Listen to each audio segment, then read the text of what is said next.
get mine. I gotta get mine. Hey, let me elaborate. Y'all niggas trying fake. I've been out here getting cake. It been a process to get my money straight. I remember them broke days when I ain't thought they could control. I just kept that hammer, homie, nigga, knock out your soul. If you ain't got my money on time, you better cash out. If you do that bad business, homie, don't even give me that. I've been staying out the way cause I ain't doing no dead time. Cause I ain't got time for you, little homie, I'm getting mine. Coolest nigga in the world, but don't try to test me. I won't never lead you astray, that's why the Lord bless me. I need no attention, I just keep the extension. That was me against the world, so I'm feeling like Pop. Chasing all this hundreds like I'm Zeke, but I'm from the block.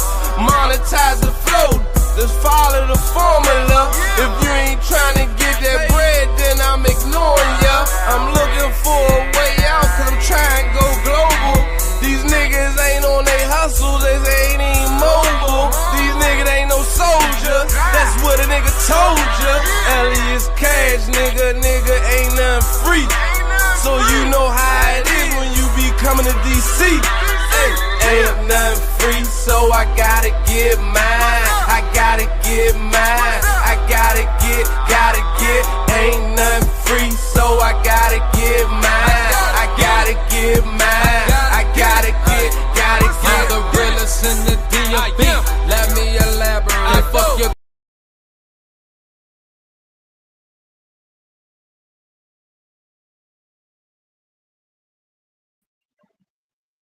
Salute, brothers. How y'all doing out there, man? I got a little something special for you. So, we have a most esteemed guest. I can't even call him a guest. Homie family. He family for real, for real. This my brother from another motherfucking mother, dog. And I call this one here the check-in show. Cause we ain't, we checking in with the brother to make sure he good. Make sure he alright. You know what I'm saying? So let me cut the bullshit. Where's it at? God damn it. Fucking stream. I hate this shit. Without further ado, man, introduce my big brother. My mentor. Mr. Machismo TV. God damn it. How you doing, Yo, sir? yo. What up? How it sound? What's going on, man? You sound good, Slim. You sound good, man. All right, bet, man. Yo, pleasure to be here, Playboy. We've been talking on the phone since I got here and everything. But this the move right here. Let me do the check-in with you once a week, let you know what's going on the ground and everything. A little dual stream from my channel, plus yours, for the subscribers too. As people can ask questions, just check in before we start doing the Sunday show, man. Appreciate you, bro. Yo, I appreciate you too, fam. And as always, I'm amazed at the progress, man, and everything that we talked about that you said you were gonna do, bro. You did it. You did that shit. Timeline was fast forwarded, but it still happened nonetheless, though. Yeah, man. Yo, you ain't lie, bro. We talked about this. It's a little mind-boggling, man. Like, yeah, everything we was talking about since season 1, man. Brothers, get your passports. Yo, remember I used to say on the joint, like, you ain't gotta completely move out and shit, but like, I mean, you're gonna ease your way out. Like, and I was talking about do like a 3-month overseas. Yo, what up, Derek Wilson? I see you in the building, Playboy. I was saying like 3 months overseas, 3 months in the States, and I was going to work my way up to 6 months. But I jumped directly into the 6 months joint. So, like, yeah, like we walking it like we talking a little bit. You know what I'm saying? Yeah, you borging a little bit. I'm not sure if it's because of my thing I got going, or if it's yours. I think it might be me. I might have to Do I stress some sound better? Yes, sir. Yes, sir. All right, no, I was just saying, man, we walking it like we talking it over here, man. Like trying to like do the shit that we really be talking about in the content. You know what I'm saying? The show, brothers. Not no bull. No bullshit. No bullshit. I'm I'm I'm I'm I'm fucking thrilled, dog, that you were able to get out of here and start experiencing that part of the country, or I'm sorry, excuse me, that part of the world, and pretty much you put your money where your mouth is, and or mouth, yeah, mouth is, and just did it, dog. And you can give a boots on the ground report as to what's happening for real, what you see. You know what I mean? Life Oh, and all the different stuff happening around you. Go ahead, go ahead, go ahead, go ahead. no, no, you spot on. And let me answer Derek Wilson's question. I moved to Colombia, Derek. I'm gonna be here for 3 months. Come back to the States for 30 days or so. Be back another 3 months. You can stay in Colombia 180 days for the year, so that's 6 months. Then I'll apply for an extended visa. But I just had to take the jump. And to your point, contractor, that shit ain't just all me. Like, the backstory. Like, um, what we do over in Machismo TV, like how we designed the channel from the start. It was for the we was trying to make content for the brothers and like the niggas in the chat. So we chat niggas. Know what I'm saying? Um, so like if I hadn't built the channel and like had the strong network of brothers that supported the channel, like, you know, you see the channel, but like we really behind the scenes like a network of like solid dudes, you know what I'm saying? Even International Quiet Storm, you saw Wrench, everybody. So, but it was like one of the younger homies um, that I got to go to. I convinced to go to the Manosphere Conclave and linked him up with Quiet Storm. It was them two that came back like right after my birthday and was like, bro, let's just get you up out of here. Like, you've been, you know what I'm saying? You've been trying to get overseas because, I was transitioning between industries. I've been in banking for like 13 years. Biden killed the banks. So I was moving over into the cybersecurity, and they was like, fuck it, man, just go down to Colombia, like, don't wait. And, we work it out from there. So, I mean, even me moving down here, that ain't, at least at this speed, that ain't even my idea. It was the brothers around me, like, being cognizant, like, okay, let's just get you up out of here. You run the channel from down there. We help you hold shit down. You get your cert, because I'm in Theo's class. A lot of the Quiet Storms in Theo's class. The homie Naaman's in Theo's class. So Right. it's a lot of the factors that's going on in this Black Manosphere sector down here, all working together behind the scenes. Like, so all that bullshit they talk about brothers not building, it ain't true at all. You know what I'm saying? I talked to Wrench like early last week. You know what I'm saying? He said on our broadcast that he resigned from his gig, $250,000 a year. I just talked to him. He just got hired for a new job, make more money. You know what I'm saying? You know what I'm saying? Like, I team with Jim over here. Yo, thanks, Derek, man. Yeah, finally made that move, man. So y'all just checking, man. Y'all get blow by blow what it's like landing in another country. Like, I did this shit in 60 days. Like, I packed up my entire life for 60 days and just got gone. You know what I'm saying? We figured the rest out when we, you know what I'm saying? There's what Kevin used to say, we build the plane while we fly it. You know what I'm saying? We build it while we fly, brother.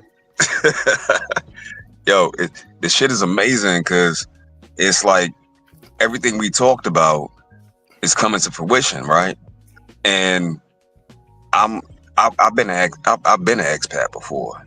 You've been an expat before, but for a lot of brothers, they never experienced that. And when you get out of this bitch and you finally leave and go somewhere else, you get to see the world and how everything functions for real, bro. It's eye opening. Most people that look like us, we get locked into situations and situationships and shit. So the fact that you were able to pack everything up within 60 days and make a move to a whole nother country is amazing, Slim. And then on top of that, you still good. if you could get if you could get a brothers a little bit of insight as to what your monthly expenses may look like if they decided to do the same thing, that would be very helpful. All right. Yeah, definitely. All right. So I'm in Cali, Colombia, right? So, um, I'm in a nice apartment. Like, if you didn't look outside the window and see it was Colombia, you'd think I was in the States, the apartment I'm staying in. And I'm paying five hundred and some change for this joint. It's fully furnished, got internet, air conditioner, washer, dryer, like the whole shit. A cleaning lady come clean my joint up once a week. I move into my other apartment in January 3rd. And that's another gorgeous joint. I think I paid $610 for the month for that. But that's like that was that amount is like a third of my rent that I was paying in the States. You know what I'm saying? That's just rent alone. My utilities, internet, everything included. I mean, so quality of life is good. I mean, if you make it 50,000 remote, I'm in Cali, Colombia. It's a little cheaper than like Medellin or Bogota, but like, and I'm in the upper middle class neighborhood. Like, you know what I'm saying? Like there's a school around the corner. I'm right around the corner from Chippy Chape Mall. Like, with all the modern conveniences, they got Starbucks, McDonald's, Burger King, sushi. Like it's modern. So it's like I got the best of both worlds. Like I'm like native here with Colombians and everything. Like you can eat all local Colombian food, but if you want American food, you can find it. You can actually they got a delivery service called Rappi. You get anything delivered to you. All American food and breakfasts. I get like American breakfast delivered to me every morning. My scrambled eggs and pancakes and shit. You know what I'm saying? So, Right.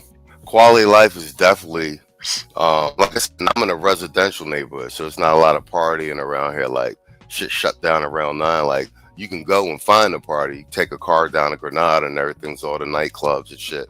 But I'm down here to work, study for my cert, make content for the channel. So it's like perfect for me. I already got my gym membership. Like, I don't know, like what, $15 a month or something like that. You know what I'm saying? I get up, I run every morning. Like, it's solid. Like, food is shit. Like, you can spend money. Like, if you want, expensive shit, you can spend for it. But like cost of food, because everything's in pesos, so it's like pennies on a dollar for everything. Well, I was telling you the other day, I went down to Rica because I got two burgers, 2 beers, and 2 margaritas, and that shit was like $19. Yeah. Do you know what I'm saying? Yeah. Question. What about the? Well, you touched on it already, but what about the food, bro? Like how, as far as the quality of what they got down there? Well, Colombian foods, like most Latin America food, a lot of rice, a lot of beans, chicken, beef. Then they got all kind of like so I eat what the locals eat, and then I go get like American stuff. But like really, they got everything down here. They got Pizza Hut, Papa John's, Domino's, like the delivery service, like Rappi that they got down here. Like it's a full menu. Like you literally can get anything delivered to you. And like I said, I'm right by Chippy Chape Mall. It's nothing but restaurants in there, all types of foods and eateries. Like basically whatever like stuff you was interested in at home is here. You know what I'm saying? You can eat the Colombian food. You know what I'm saying? Like, which I do. I always go native anyway. But then, like I said, you take a car down to Granada and they got all the nice, like I go to Cantina 15. It's like one of the most famous steakhouses here. So you can get it. You know what I'm saying? They got all these nice restaurants, like nice high-end restaurants. Like, do you know what I'm saying? Like however you want it, you can get it. You know what I mean? You can, if you want to spend a lot of money and eat at like nice extravagant restaurants every night, you could do that. If you know what I'm saying, like, you want to buy groceries, put them in your fridge, you know what I'm saying, and like eat at the local spots where the Colombians eat because it's cheaper. You know what I'm saying? Like you can have it any which way you want. You know what I'm saying? You want steak every night, like at like a nice high end place, and you could do that too. Like it's all pretty much available. Champions first. I see you. See you in the chat. Salute, bro. Yeah. What up, homie? Oh man. So I know the people been wanting to know about the show, and you know, kind of trying to figure out when we coming back. All I said to him was, shit happens, and we'll be back when we supposed to. But Oh yeah, oh no, go ahead. Go all ahead. all the- all the stuff that was happening behind the scenes was happening behind the scenes, and it wasn't my business to tell you. So that's why Big Homie is on here right now, letting you know what happened and how, like, what transpired and his experience. I knew this shit. I couldn't say nothing about it though. That's why I'm like, when she's bone, we're just gonna talk about that. Don't talk about that shit, cuz. Oh yeah. Like with anything, man. Like you get up and you move to another country. Like you used to operate in the way you are in the U.S., you are in another country. But mostly, with the show, it's like technical stuff. Like, so I had like a full studio set up in the States because I make music, I DJ, and I love Mac products. So most people think like I got like this huge production type thing. I had like a nice souped up Mac Mini, but like I had the full, Mac makes soft products like their appliances. So like the monitor that comes with the Mac Mini, it's set up for like music production. So you really just plug that bitch in. It already had the mic already like calibrated and installed in it and everything. So like I never had to get like peripherals to do the show. You see me? Yes, sir, champions first. Yeah, it's set up in Colombia, man. I'll be back in the States like in another 2 months, you know what I'm saying? And then I'll fly back probably in 30 days, do another 3 months down here. So I really just brought the Mac Mini with me, not the monitor and all the things that came with it. So I got down here, I plug into the TV and the monitor here. So I had to get peripherals like mics, the right mic and all that shit. So I'm down here in Colombia looking for electronics stores and shit. Can't speak Spanish. I'm in there with Google Translate. You know what I'm saying? You know what I'm saying? So I done found like a gaming headphone that got a mic headset on it. But then I go in StreamYard and do like a test in the back, and the shit sound all choppy and me. Like, oh, that shit ain't gonna work. You feel me? Got to go back. Kwame, I see you in the building, champ. Yo, what up with you, mate? Good. So I'm like, that shit, boom, I got to go back. That shit don't work. I go get like a regular mic that plug in through like the headphone jack shit. The sound good, but I can't control the levels. It's all fucked up. So I just, you know what I'm saying? I finally find like a good electronics store. So I done ran through like 3 different mics. I mean, they work, but the sound quality ain't translating the way I needed to for the StreamYard. Because Alexander X, I see you in the building, Playboy. You know what I'm saying? I ain't running like a podcast board and all that shit. Like, you know what I'm saying? I got to MacGyver this shit. You feel me?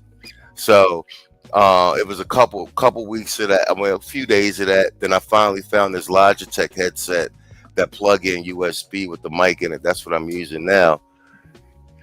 International Quiet Storm in the building. What up, Playboy?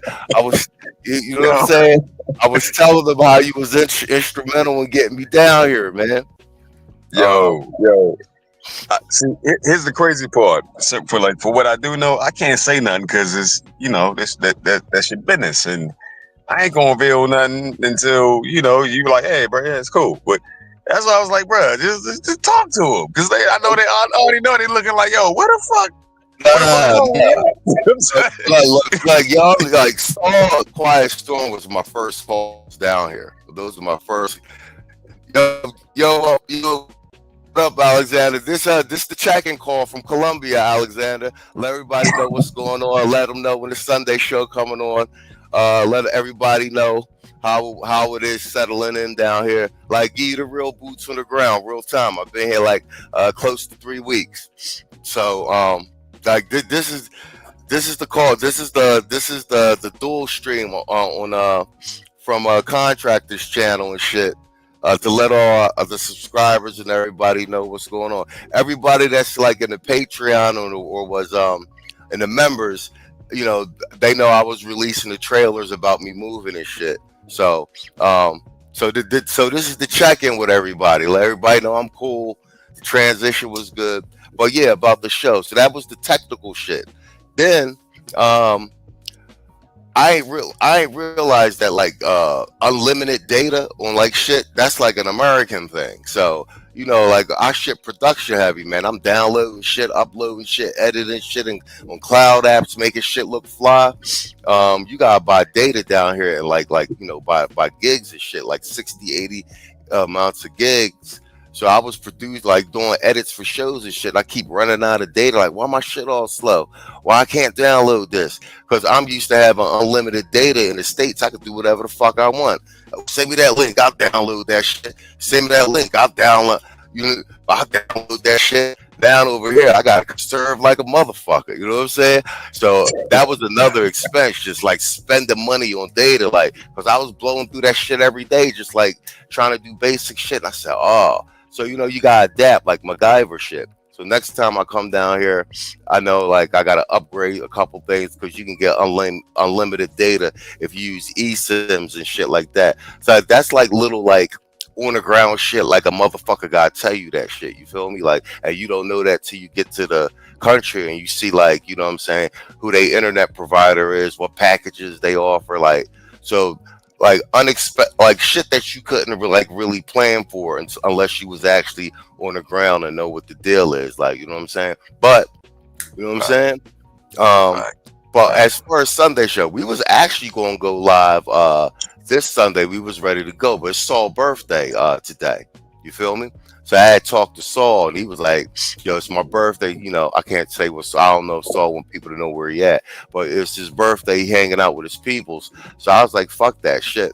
We already ain't go on X amount of Sundays, man. Enjoy your birthday, and we go on next Sunday." So everybody, keep your fingers crossed. The team will be back in effect, and it'll be me, Saul, Contractor, Wrench if he stop by, Tito if he available. We'll start streaming every Sunday.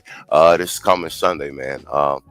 So yeah, and I might be dropping like a short like move to Colombia like documentary type content piece tomorrow. I just edited it up and uploaded it. I just gotta make a thumbnail for it, so that shit might premiere tomorrow. But that's like all, you know, that's all the behind the scenes shit. And like I said, Saul and Quiet Storm, those are my first two calls when I got down here. Quiet Storm even helped me get my fucking phone turned on with his man down here. Like I said, it's like the network is real. Like brothers really on the ground making shit happen. I made the move, but it was a group effort. You know what I'm saying? Like it really couldn't have been done if I didn't build the channel and the network and like the brotherhood of like solid, high value, highly skilled, honorable, capable men around me. You know what I'm saying? Who believe in the channel, believe in the brand, believe in the work that we're doing, seen us put work in for 6 seasons. You know what I'm saying?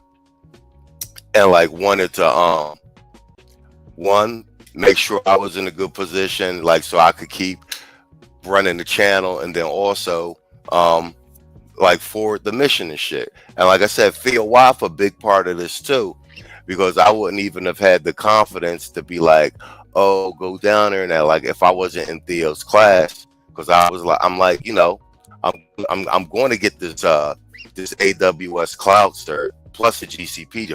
Gretchen motherfucking building. What up, Playboy? Gretchen popping out the motherfucking woodwork for niggas and shit.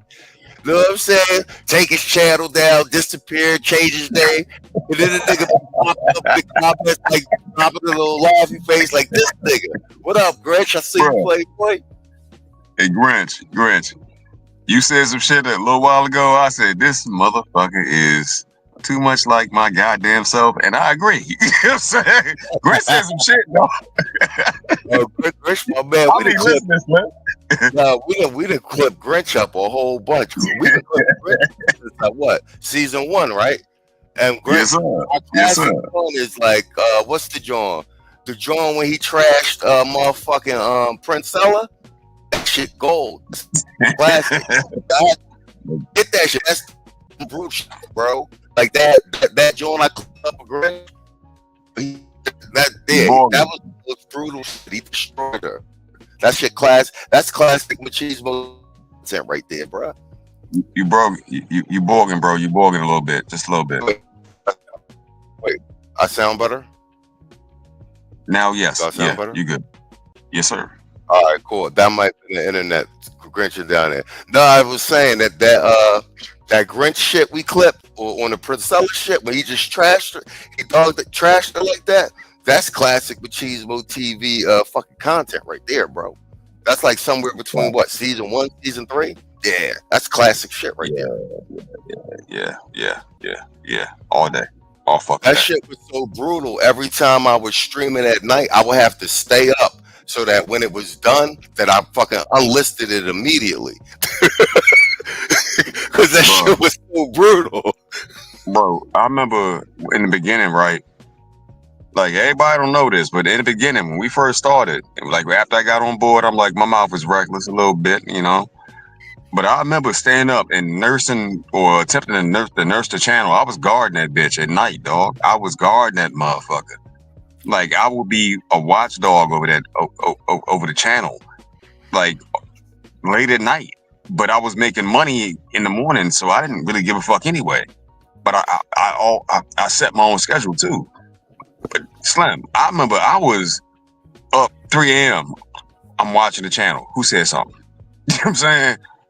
But getting attacked by trolls crazy like those early seasons and shit. But we the first channel that turned our entire channel over to the subscribers and everybody that was a moderator, and just like let them fucking police the channel. You know what I'm saying? When we wasn't live streaming and shit, like we the first channel that did that. Just turned the channel over to the subscribers.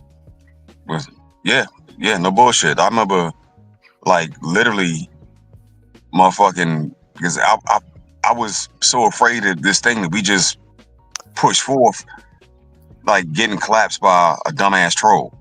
You know what I'm saying? And I was like, nah, I'm not gonna let it happen. But that was the wisest course of action right there, like letting the bulk of the subs be the moderators. I'm like, that just made sense. Mm-hmm. Like really, the subscribers and everybody that had a wrench from like we gave pretty much everybody a wrench up until I think like when we got monetized and like started memberships. Then it was just like, okay, everybody that's a day one got a wrench. But like pretty much when we wasn't, and really that's why we made Quiet Storm like official channel moderator. Because he was sniping everything, but really, all our mods, they kept the channel safe like them first 4 seasons. Because like you know what I'm saying, we were streaming all night. Like we was the first people doing it, so it's like impossible to watch your channel, and the trolls was just everywhere trying to get the channel taken down, all type of crazy shit, typing crazy shit in the chat. Yeah, I remember waking up at 4 a.m. right. Because I had a 6 a.m. job call I had to go do. And Quiet Storm was in the chat. I remember waking up at 3 a.m. Quiet Storm was in the chat. And I just copied his lead right there. Because, like, I didn't know shit about YouTube. You know what I'm saying? I told you, like, I asked you hella questions about, like, yo, so what's this? What's that? Like, I had no idea about none of this shit. Until you and Saul brought me into the know, bro. And Quiet Storm was right motherfucking there. Fucking shit up and stopping it. Nope. Get out of here. Nope. Get out of here. Get out of here. Just sniping him left and right. So I took his approach. Get some rest. Wake up. Nurse the channel. Make sure. It's like the Vanguard, cuz you ain't getting past us. When people don't know that part, though. You know what I mean? Oh So man, it's been a yeah, journey, dog. man, what we just started season 7, man. Season 1 through 4, man, we fought a lot of wars behind the scenes, bro. Fuck yeah. Red Fuck Lion in the building. I see you, Playboy. You're yeah. It's been a lot of stuff that happened that ain't nobody really know about. We talked about, but even after we talked about it, it was still like, yo, I can't believe this is real, dog. Like, I didn't know it was this serious until I mm-hmm. found out it was that serious, man. Real shit. But Yeah, man. I'm really on some real shit. Me and you talked about this. Like, I'm glad to be here in Colombia. Not only just being, more so like how I got here. Like, it'd be one thing, like, you know, if I was like, all right, let me get my shit together and just move. But it's really the backstory. It was like, it was Quiet Storm, the homie naming. I broke it to Saul, and Saul was like, all right, fuck it, we gonna do it. I got your back. I broke it to you. I told Wrench, and then like everybody, yo, even the Red Lion, and then like, so like my move down here is like a collective effort by, you know, the network we built. Like, you know what I'm saying? And brothers just being like, yeah, get the fuck up out. You know what I'm saying? Report back. So it's a testament to like really what we doing down here in the space. Like, you know what I'm saying? So like that's why the move is monumental on my end more than anything, because actually I moved when I didn't really think I was ready to go yet. You feel what I'm saying? Like I say it again, I packed up my whole shit and I got down here in 60 days. That the joint I'm gonna drop tomorrow is I moved to Colombia in 60 days and you can too. You know what I'm saying? I'm here. It's like, it's almost like you bogging, bro. All right, is this better? That better? One more time. Is that better? Yes, sir. All right, bet. Yeah, just keep letting me know if I borg. It's my internet. But no, just now just being down here is just crazy. Like it don't really take much. It takes some determination, some plan, and like a handful of brothers that got your back. You know, you can really get out of the matrix. You need a plan, but it don't take that long. You know what I'm saying? Well, that old saying, your network is your net worth, is a very real thing, man. And the older I get, the more I realize how true that saying is. Because I know we're all taught that like each man is his own island, but not really. Not really, not from what I've seen. Not after all this fucking time. No, it's a group effort. But here the thing though, just like I shared with you in our personal conversations, bro. You were the best motherfucking candidate to go down there because no one can put it together like you put it together and then broadcast it back for the rest of the brothers to see. That way they can know they can know it's real. Now, when I traveled out the country as an expat, I did it on the GOV's dime. But me too. Me too. I was always on somebody else's dime. Yo, so my perception was warped from the GOV having this big ass budget and I need this to move and take care of this and take care of that and I can't leave unless I got $250 in the bank and all that. But in reality, you could have a job doing like making $40K a year and get the fuck up out of here for real. That's just it. You know what I'm saying? Straight up. And like look at even how I'm doing it. Like I know I got 6 months a year in Colombia, so that's 6 months out the States flat. I could do another 3 months in Brazil and then 3 months in the States. Like your plan ain't gonna be iron proof, you know what I'm saying? But the important thing is for you to get to a country for more than 30 days and get a feel of it, see if you like it, see if it's your speed, it's your vibe. And then also, I will say this, like personal experience, like it's important to have those boots on the ground, like a network. Part of me coming down here was Cali's like, you know, a slower, more quiet than Medellin.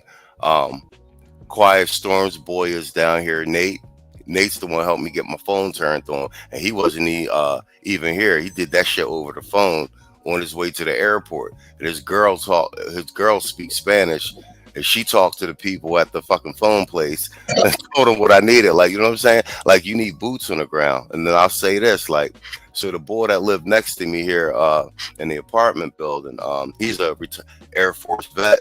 So I ran into him at the gas station. He's a cybersecurity professional too. So I told him I'm studying for the AWS joint. We hit it off immediately. He's been down here like 90 days. He's leaving January 3rd. But like, he was like, yo, just roll with me. I'll show you everything. So he's been taking me around, showing me how to move, showing me where everything at, introducing me to people. So like, I'm plugged in. I've been here like 3 weeks, and I'm like, my man leaves on the 3rd, but I'll be here by myself. I mean, technically, but I got contacts. I know where to go. I made friends. Like, you know what I'm saying? Like,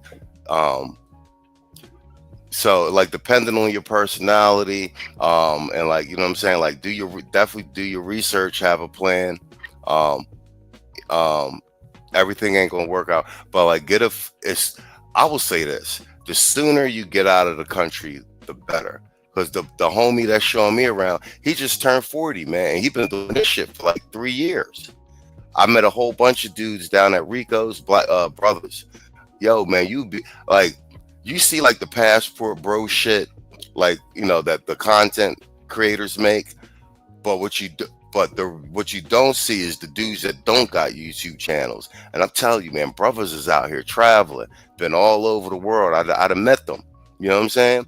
A lot of guys in cybersecurity, own real estate, or got a job they can work remote, in insurance, all that type of shit. And bro, they live in life, bro. Like, you know what I'm saying? Well, guys got apartments in Medellin. Like, I'm running into guys and dudes know they ran around this joint like it's like they neighborhood. Like, oh, where you at? Oh, flying to Bogota on the weekend. Like, bro, niggas is really out here living, and they younger than us.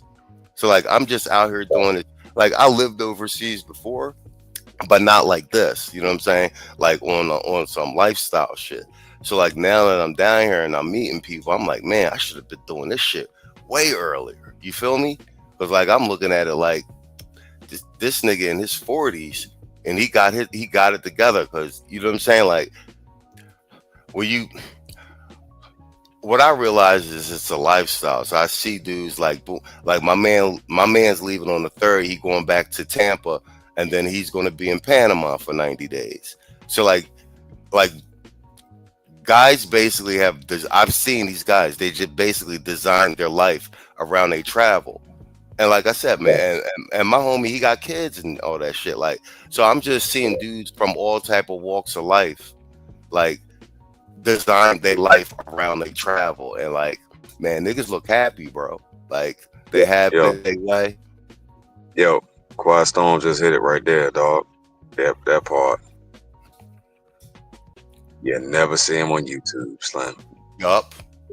They don't want nobody to know about that shit. It's a reason why. Yeah. Because it's peace, my dude. It's peace. You ain't gotta deal with the punk shit. Yeah, it's deeper than you know, and deeper than you think. Like, you a solid dude. Like, bro, I done collected so many dudes' numbers down here, and then we up on WhatsApp, we all exchanging LinkedIn's and everything. It's like a mafia, bro. Like you gotta see it for yourself. Like, you know what I'm saying? Like, running into these solid dudes, and like, bro, niggas is really traveling. Like, you'd be surprised how many black men is traveling, and like, you know what I'm saying? And like, and they traveling like, and like, they homies and shit. Like, they ain't grow up together. They might have met in some other country. They hit it off. So there's a lot of military guys, but guys that ain't military too, civilians. You know what I'm saying? It's 3 dudes that I met right around Red Sigma in the building. I see you, Playboy. And like, one's a cybersecurity guy, and the he's a civilian, and his 2 other Detroit 313 in the building. I see you, Playboy. What you would call it? And his 2 other homies, one's retired Navy, one's retired Army. And like, I forget where they met, but they've been traveling for like the last 3 years together. I was at the table with them, and we all talking, and the boy say to the other boy, ain't we supposed to be in Panama, whatever month this is? And the other boy like, yeah, you know what, you're right, let me check my calendar. And they right in front of me booking flights and shit, like, you know what I'm saying? All right, I gotta make sure I'm in so we gonna meet, and the motherfuckers is doing it like it ain't nothing, man.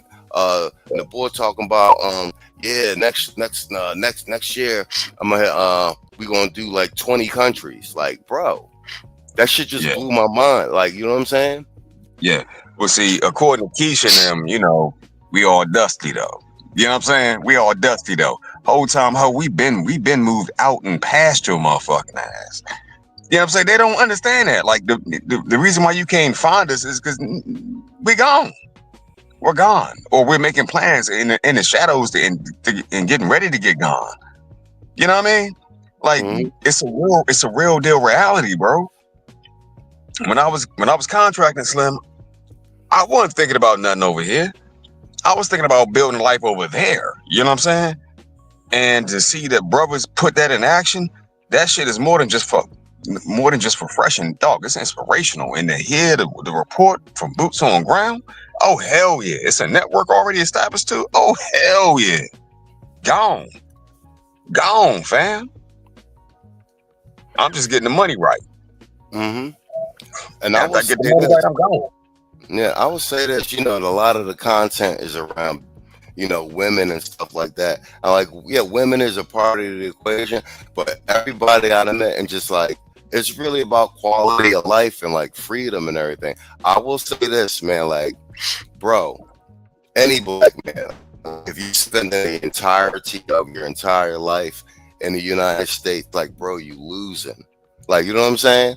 Like, you losing, and you don't realize it until you get out. And like, so you want to start taking these trips as early as possible. Like, my homie Naaman is in his 30s. You know what I'm saying? I'm way older than him. Like, I'm here now. I'm like, fuck, I wish I was doing this 10 years ago. Then the homie that's showing me around, he in his 40s. So it's like, he got years and years and years of doing this until he even hit my age. You feel what I'm saying? Like, and like I said, you don't gotta completely move and stuff like that. Like, at first, like, just go to one or two countries. Like, find what country you like that's really your vibe, that's like your pace. Get plugged in, and then you check out another country. And like, because right now I can already see, like, I like Cali. Like, I like because it's it's a residential neighborhood. It's quiet, so I will come down here, set up base. You know what I'm saying? And then, like, if I want to party, I'll catch a plane to Medellin, stay in Medellin for 3 weeks, come back. You know what I'm saying?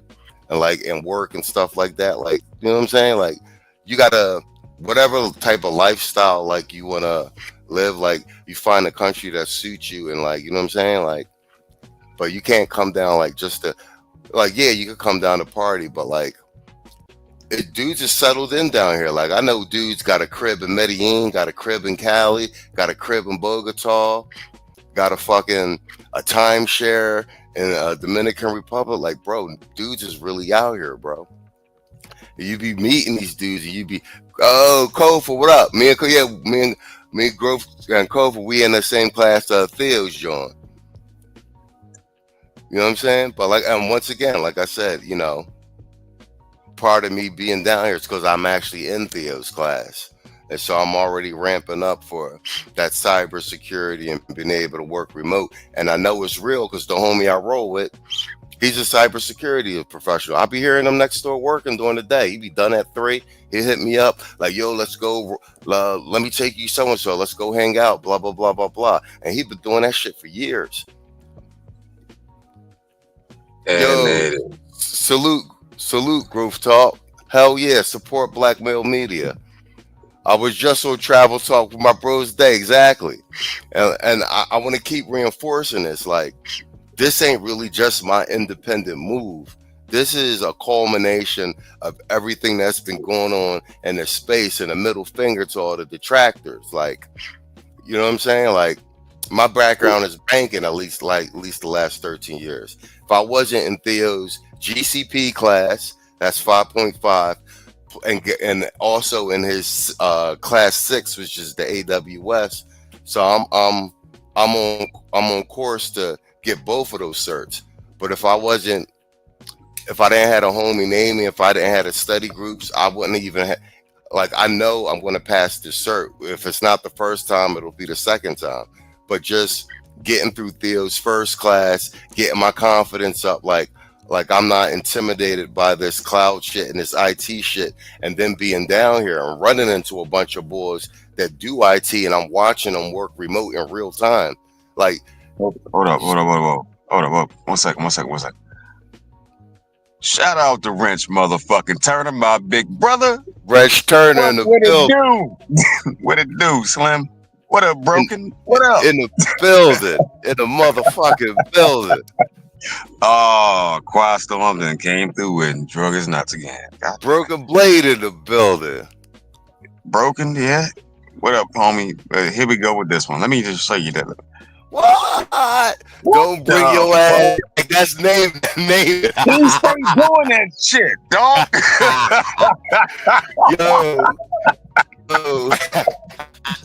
Yo, he shout was his neck all through the bill. Super chat. Fuck it. That's an inside joke. Cause I'm gonna tell the truth. All right, bro. Like, this shit ain't. Yo, I'm dropping the Jordan Lamar that like has some of the shit in here. But I was stranded at Dulles International Airport. Like, hey, he ain't lied, dog. Don't you bring your ass back, my nigga. You out there, Joe. It's too late. It's too late now. You can't never ever come back around these parts. You know what I'm saying? I'm fucking up. Yo, but that shit that don't bring, that's the homie naming. Naming and Quiet Storm is really the ones that like put the plan together to get me up out of here, and they sold me on it. Like, nigga, just get up and roll, right? But I'm gonna tell y'all on some real shit behind the scenes. Like, so when I actually flew out, I was supposed to fly from Philly to Dulles International to Panama to Colombia, right? So I catch my flight to Dulles International out in we put these long layovers in between the flights so I can get my bags. None of my bags get lost on the way to Colombia, all this other shit. I wait for my fucking 4 or 5 hour layover. I go to get on a flight at Dulles International to Panama. So they got a new rule in Colombia where you need a return ticket for you to get on the plane, right? So I didn't have a return ticket, so then they wouldn't let me on the plane to Colombia. So I hit naming up, panicking and shit, like, bro, I can't. They won't. I'm stuck at Dulles International. Naming on the phone with me, like, well, you done got rid of your crib. You can't go home. You're not going back. Just chill out. I'm gonna fix it. You might have to sleep at the airport, but we get your return ticket, and then just go get your bags. Make sure they don't send your bags to fucking Colombia. And bro, you're going to Colombia, whether you like it or not. That was my man David on the phone. You're going to Colombia. Bro, so I ended up stranded at the airport, had to sleep at Dulles International, got my return flight, and then had to fly out the next day. That's a true story. So that's super chat from Quiet Storm, because I told Quiet Storm the story, and that was me and David on the phone. Like, yo, you're not bringing your ass back. You're going to Colombia. Bro, I did a video a while ago, 7 days in motion, and I know about sleeping in the airports. It's not comfortable. I remember the first time I saw a motherfucker, like they were laid up under the seat on a bag, and I was like, I ain't nigga, how could you do that? Travel for like more than 24 hours, you'll find the fuck out. You'll find out real quick. Yeah. You be on your bag too. Not smooth the fuck out. Smooth the fuck out. International is a nice airport though. I was comfortable, but bro, I was like in that joint. I was in the airport for a fucking day, an entire day. So I ended up getting to Colombia like a day late and shit. I never liked Dulles, bro, because Dulles is where I would fly into and fly out from. You know what I'm saying? So Dulles is like it was a bad place in my mind, dog. I don't know. Fuck Dulles. Mm-hmm. Then it's in Virginia too. In Virginia, they don't like niggas. The last time I was trapped in the airport was in China, in Beijing. I had to stay in the airport for like 2 days and shit. Yeah. Yes. Yeah, champions first. Hashtag F all you hoes. Oh yeah, y'all gonna hear them drops this Sunday, man. I ain't even gonna hold y'all up, man. I miss doing the fucking Sunday show, bro. I done did 6 seasons of content like nonstop. You know what I mean? I feel weird not going on Sunday, talking to everybody, like laughing and joking, reading everything in the chat and everything, putting up everybody's stuff. It's weird not going on every Sunday. I ain't even gonna hold y'all. No, no bullshit. No bullshit. I ain't gonna lie, dog. Like that feels like Sundays are like my time to purge. You know what I'm saying? Where I can get everything out. Or even depending on what the subject may be, I still can release a little bit. And not being able to do that, it sucks. It sucks, man. But more than anything, laughing and joking with y'all, yo, that shit mean the world to me, cuz. Yeah, I mean, I ain't gonna hold you. Sundays ended up being real therapeutic for me. Like, you know, only y'all know what happens going on behind the scenes. But like, me and Saul built this channel under duress. I was under duress. Saul was under duress. I'm just gonna tell y'all, us building the channel was the absolute worst time for any human being in their personal lives to be building a channel. Like, it was a fucking disaster behind the scene in our personal lives every week. You know what I'm saying? From season one. Like, y'all would have never known. But we was, bro, it was crazy. Like, you know, contract to know. You know what I'm saying? Yo, Quastov said he saw, first thing you saw was a damn purple wig, Slim. Welcome to DC, my G. Welcome to DC. The DMV. You gonna see a whole lot more richer shit than that, my nigga. You gonna see some shit. You gonna see some shit fucking with the DMV, cuz.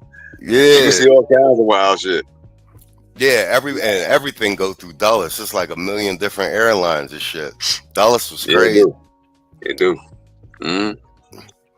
Yeah, but like I mean, like I said, Dulles is still a really nice airport though. Like, so, you know, I was chilling. Like I wasn't the only person stuck. I was all salty. I stepped out to smoke a cigarette, and there was some Indian boy out there. He gave me a lighter and shit.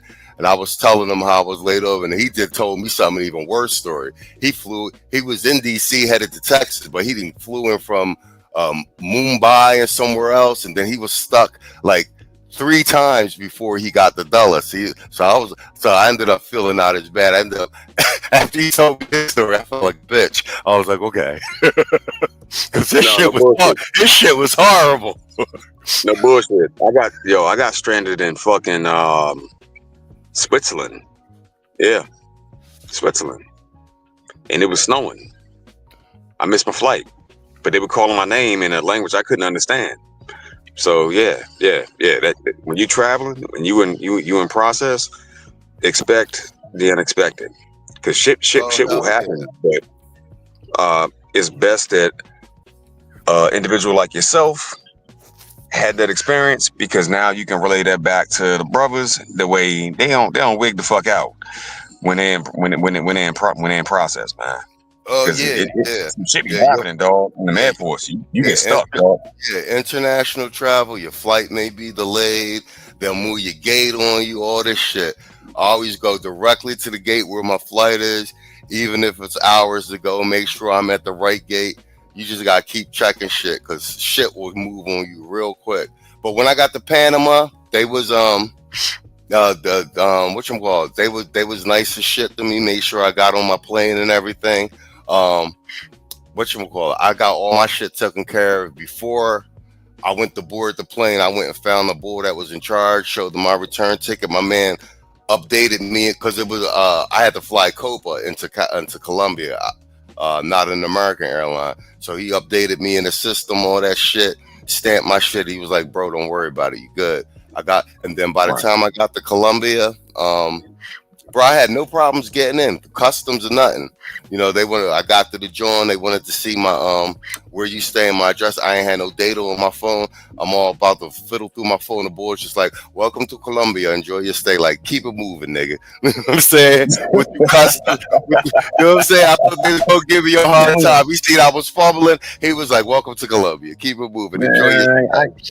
I ain't got time for this shit. Yeah, enjoy your stay. Fuck on. You know what I'm saying? Bro, By that's that crazy. time, I've been on planes for like 2 days and shit. Then I got through customs. They ran my bags through. I thought, oh man, maybe they're gonna go through my bags. No, they stopped all the chicks behind me. Like the boys was like giving me thumbs up, like welcome to Colombia. Like okay, so Yeah. yeah, the rival wasn't nothing. I say anytime you're gonna land someplace in another country for a long stay, it'll take you like a couple. That's why I say like you're gonna try to well you're gonna make the move, try and do 30 days at a time because it's gonna take you like 7 days to get settled in and stuff like that. But you know what I'm saying?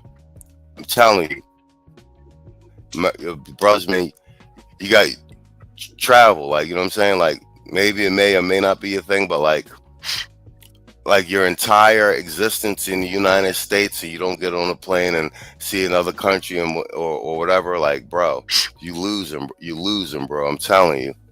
And like I said, if you can get them remote dollars, like one, I'm living proof, but like I ran into so many brothers down here, and it's like it's one thing when you see it in real life and you talk to the brothers and they out moving and grooving, and you like, man, these niggas really got their shit together. Like, and everyone's got their own little individual personal system, places that they like to go, how they move around or whatever. And we all be comparing notes and stuff. Like, bro, it's brothers is traveling for real. And like, you really would not know it. And they doing it well. They doing it well. You see these brothers, they do. Yo, the dude I met, the retired Navy dude. The dude is 65, man, and it look like he in his late 30s, bro. Yo, that's what happens when you eat real food and you have real health care and you ain't got the stress of the Western East on your ass talking shit. Yeah, we was at the table and everybody was telling their ages, and me and the homie spit our beers out like, nigga, you 65? Nigga look like he in his late 30s, bro. How long had he been down there? And he was doing it. Like, he been traveling for, like he said, I think he said the last seven years or something like that, maybe even longer. There you go, the fountain of motherfucking youth. Fountain of youth, bro. Broken said facts. Facts. Like I've been down here 3 weeks. I can see my six pack. You know what I'm saying? I mean, I've always been in shape. I'm going to the gym and everything, but there's no high fructose corn syrup in the sodas. Like I eat what the Colombians eat, or I'll get like American food. But like it's like a lot of the chemicals and shit and preservatives we got in the food, even pesticides with the fruit, they don't got none of that. All that shit's illegal down here.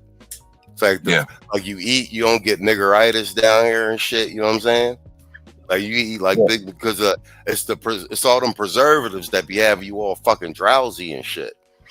Bro, like literally something as simple as like a bottle or a can of Mountain Dew is illegal in a whole lot of countries. You can't bring that. Right. You're right. There's no Mountain Dew down here. You're right. I couldn't find it either. There's no Mountain Dew down here. Nah, you can't have that. You're not gonna poison our people, but they push commercials for that shit like it ain't about nothing. Super Bowl, all that, but that is meant to I call it what it is. It's meant to poison you. There's a whole lot of stuff that they let fly here in America that even in a third world country, a so-called third world country, you can't fucking do. You know what I'm saying? They're not gonna feed their people that bullshit. But they're third world though. They're not as advanced as we are, which makes no fucking sense. But whatever, it is what it is. At the end of the day, you in an environment where you have real food, you have beautiful women, you have ease of life and comfort.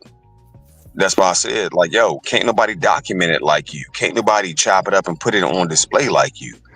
So that make that you going down there, even though it came with a few hardships, it made you the perfect test candidate for it, dog. Real shit. Because now you're out the matrix. And now you're out the matrix. What my man Quiet Storm say? Hold up, let me scroll back to it. Yeah, and Kofor, right? He said nobody believes me when I tell him about the food. Yeah, he's right. You can't bring your ass back. You can't. Never. And Oh stay yeah. stay clear of this shit here, man. Oh yeah. I mean, I'll You be know? back just you know, what I mean, the on a rollover. Like I said, and that's the other thing. Like, with the what I'll tell you this. This is what I see with brothers traveling is, you know, based on whatever the visa issue is or the stay at the country. That's why you'll see brothers jumping from country to country. So, Yeah. like I said, Yeah. you get 180 days every year in Colombia, right? So that's 6 months. So. So my man, like I said, my man, my man's leaving on the 3rd. He's going back to the States for like 30 days, and then he's in Panama. He's in Panama for 90 days. So, you know what I'm saying? So right there, that's 9 months. You see what I'm saying? So Yes, sir. now that I'm down here, like I basically have reset my whole life. Little Rock in the building. I see you, Playboy. And my advice to all the brothers, like, you know what I'm saying, is like your life is kind of like on some autopilot shit here in the States. You know what I'm saying? It's like, you know, they give you just enough to just make it, and then like you accumulate enough stuff for it just to be heavy enough for you so you can't move. But once you like get out a little bit, your mind start changing. And then especially when you see other brothers doing it and doing it well. And like, I want to give you an idea of the math. I'm just going to talk about the homie that's showing me around every time, the Air Force dude. He's in cybersecurity, so he make $250K US, right? Remote, like no bullshit. We was at Rico's having burgers, watching the game. It was like the middle of the week. It was his idea to get out and go. I'm sitting there chilling. I see he got his phone up on like a little stand. And I'm talking to him. I'm like, you know, and I'm talking to everybody. I get up and go to the bathroom, and I come back around the other way. And I look at his phone. I thought this nigga was like, you know, watching like another game. He's in the middle of a fucking sales meeting with the government, like a multi-million-dollar meeting. And I'm like, oh. And I'm like, I've been talking to him the whole time. So I'm like, oh, my bad, bro. I didn't know he was in a meeting. He had it on mute. He was like, I ain't worried about this goddamn meeting. They ain't talking about shit. So, but I know what he does. Like he's a solutions architect for these cybersecurity solutions, right? And so it's a government.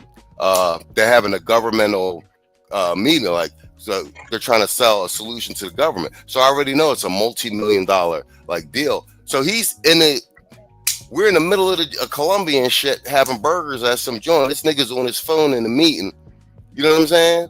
And we didn't even know. He's chatting with us, and boom, meeting's over. He got the shit on mute, not even paying attention. He was like, yeah, even the engineer, he's showing me the chat, picks up his phone, shows me the chat. He was like, say, look, even the engineer's like, what the fuck am I on this call for?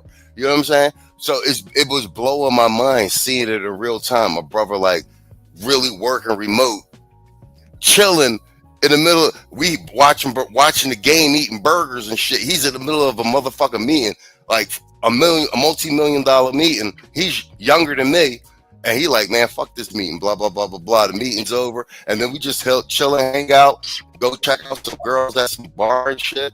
Get back. I'm like, bro, it's crazy to me. You know what I'm saying? And now he doing all this shit remote, like. So when you see dudes really doing it in real life and they're younger than you, you're like, bro, what the fuck have I been doing all this time? You feel me? No, like pretty much we all, every one of us gets trapped down in that little quagmire called America, that trap they set for you. I talked about it a bunch of times already, how I fucked up. But once I got out of this bitch, I fucked up and came back to this bitch.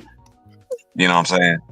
But you can accumulate enough trinkets and property and all that, but at the end of the day, you don't own none of that for real. Don't pay the taxes, you'll find out. You know what I mean? Getting the fuck up out of here that's the solution, bro. Yeah. That's shit. And like I said, man, you ain't gotta be somewhere 12 months. It's really about like a lot of the passport, bro. MC Recovery and Relapse. Salute, bro. I see you, man. It ain't you know, it's a lot of the content's focused around women, and it makes sense. I understand why, because it's you know, just to show the dichotomy. But when you really get down here, when you really do the travel and you get down here and you see the brothers, like, yeah, we be talking about women and shit, but like, you really see it. These brothers got their shit together. And what I've seen is everyone, this is, I have to keep going, because I'm doing it myself. You Borgin. You Borgin. You Borgin. Is that right? Not yet.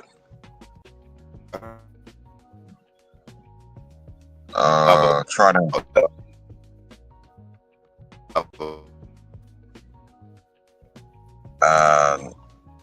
Still choppy, bro.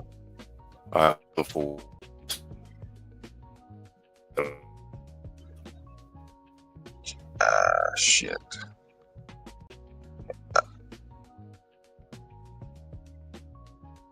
Can't hear you, fam. I'm not sure if it's on my end though.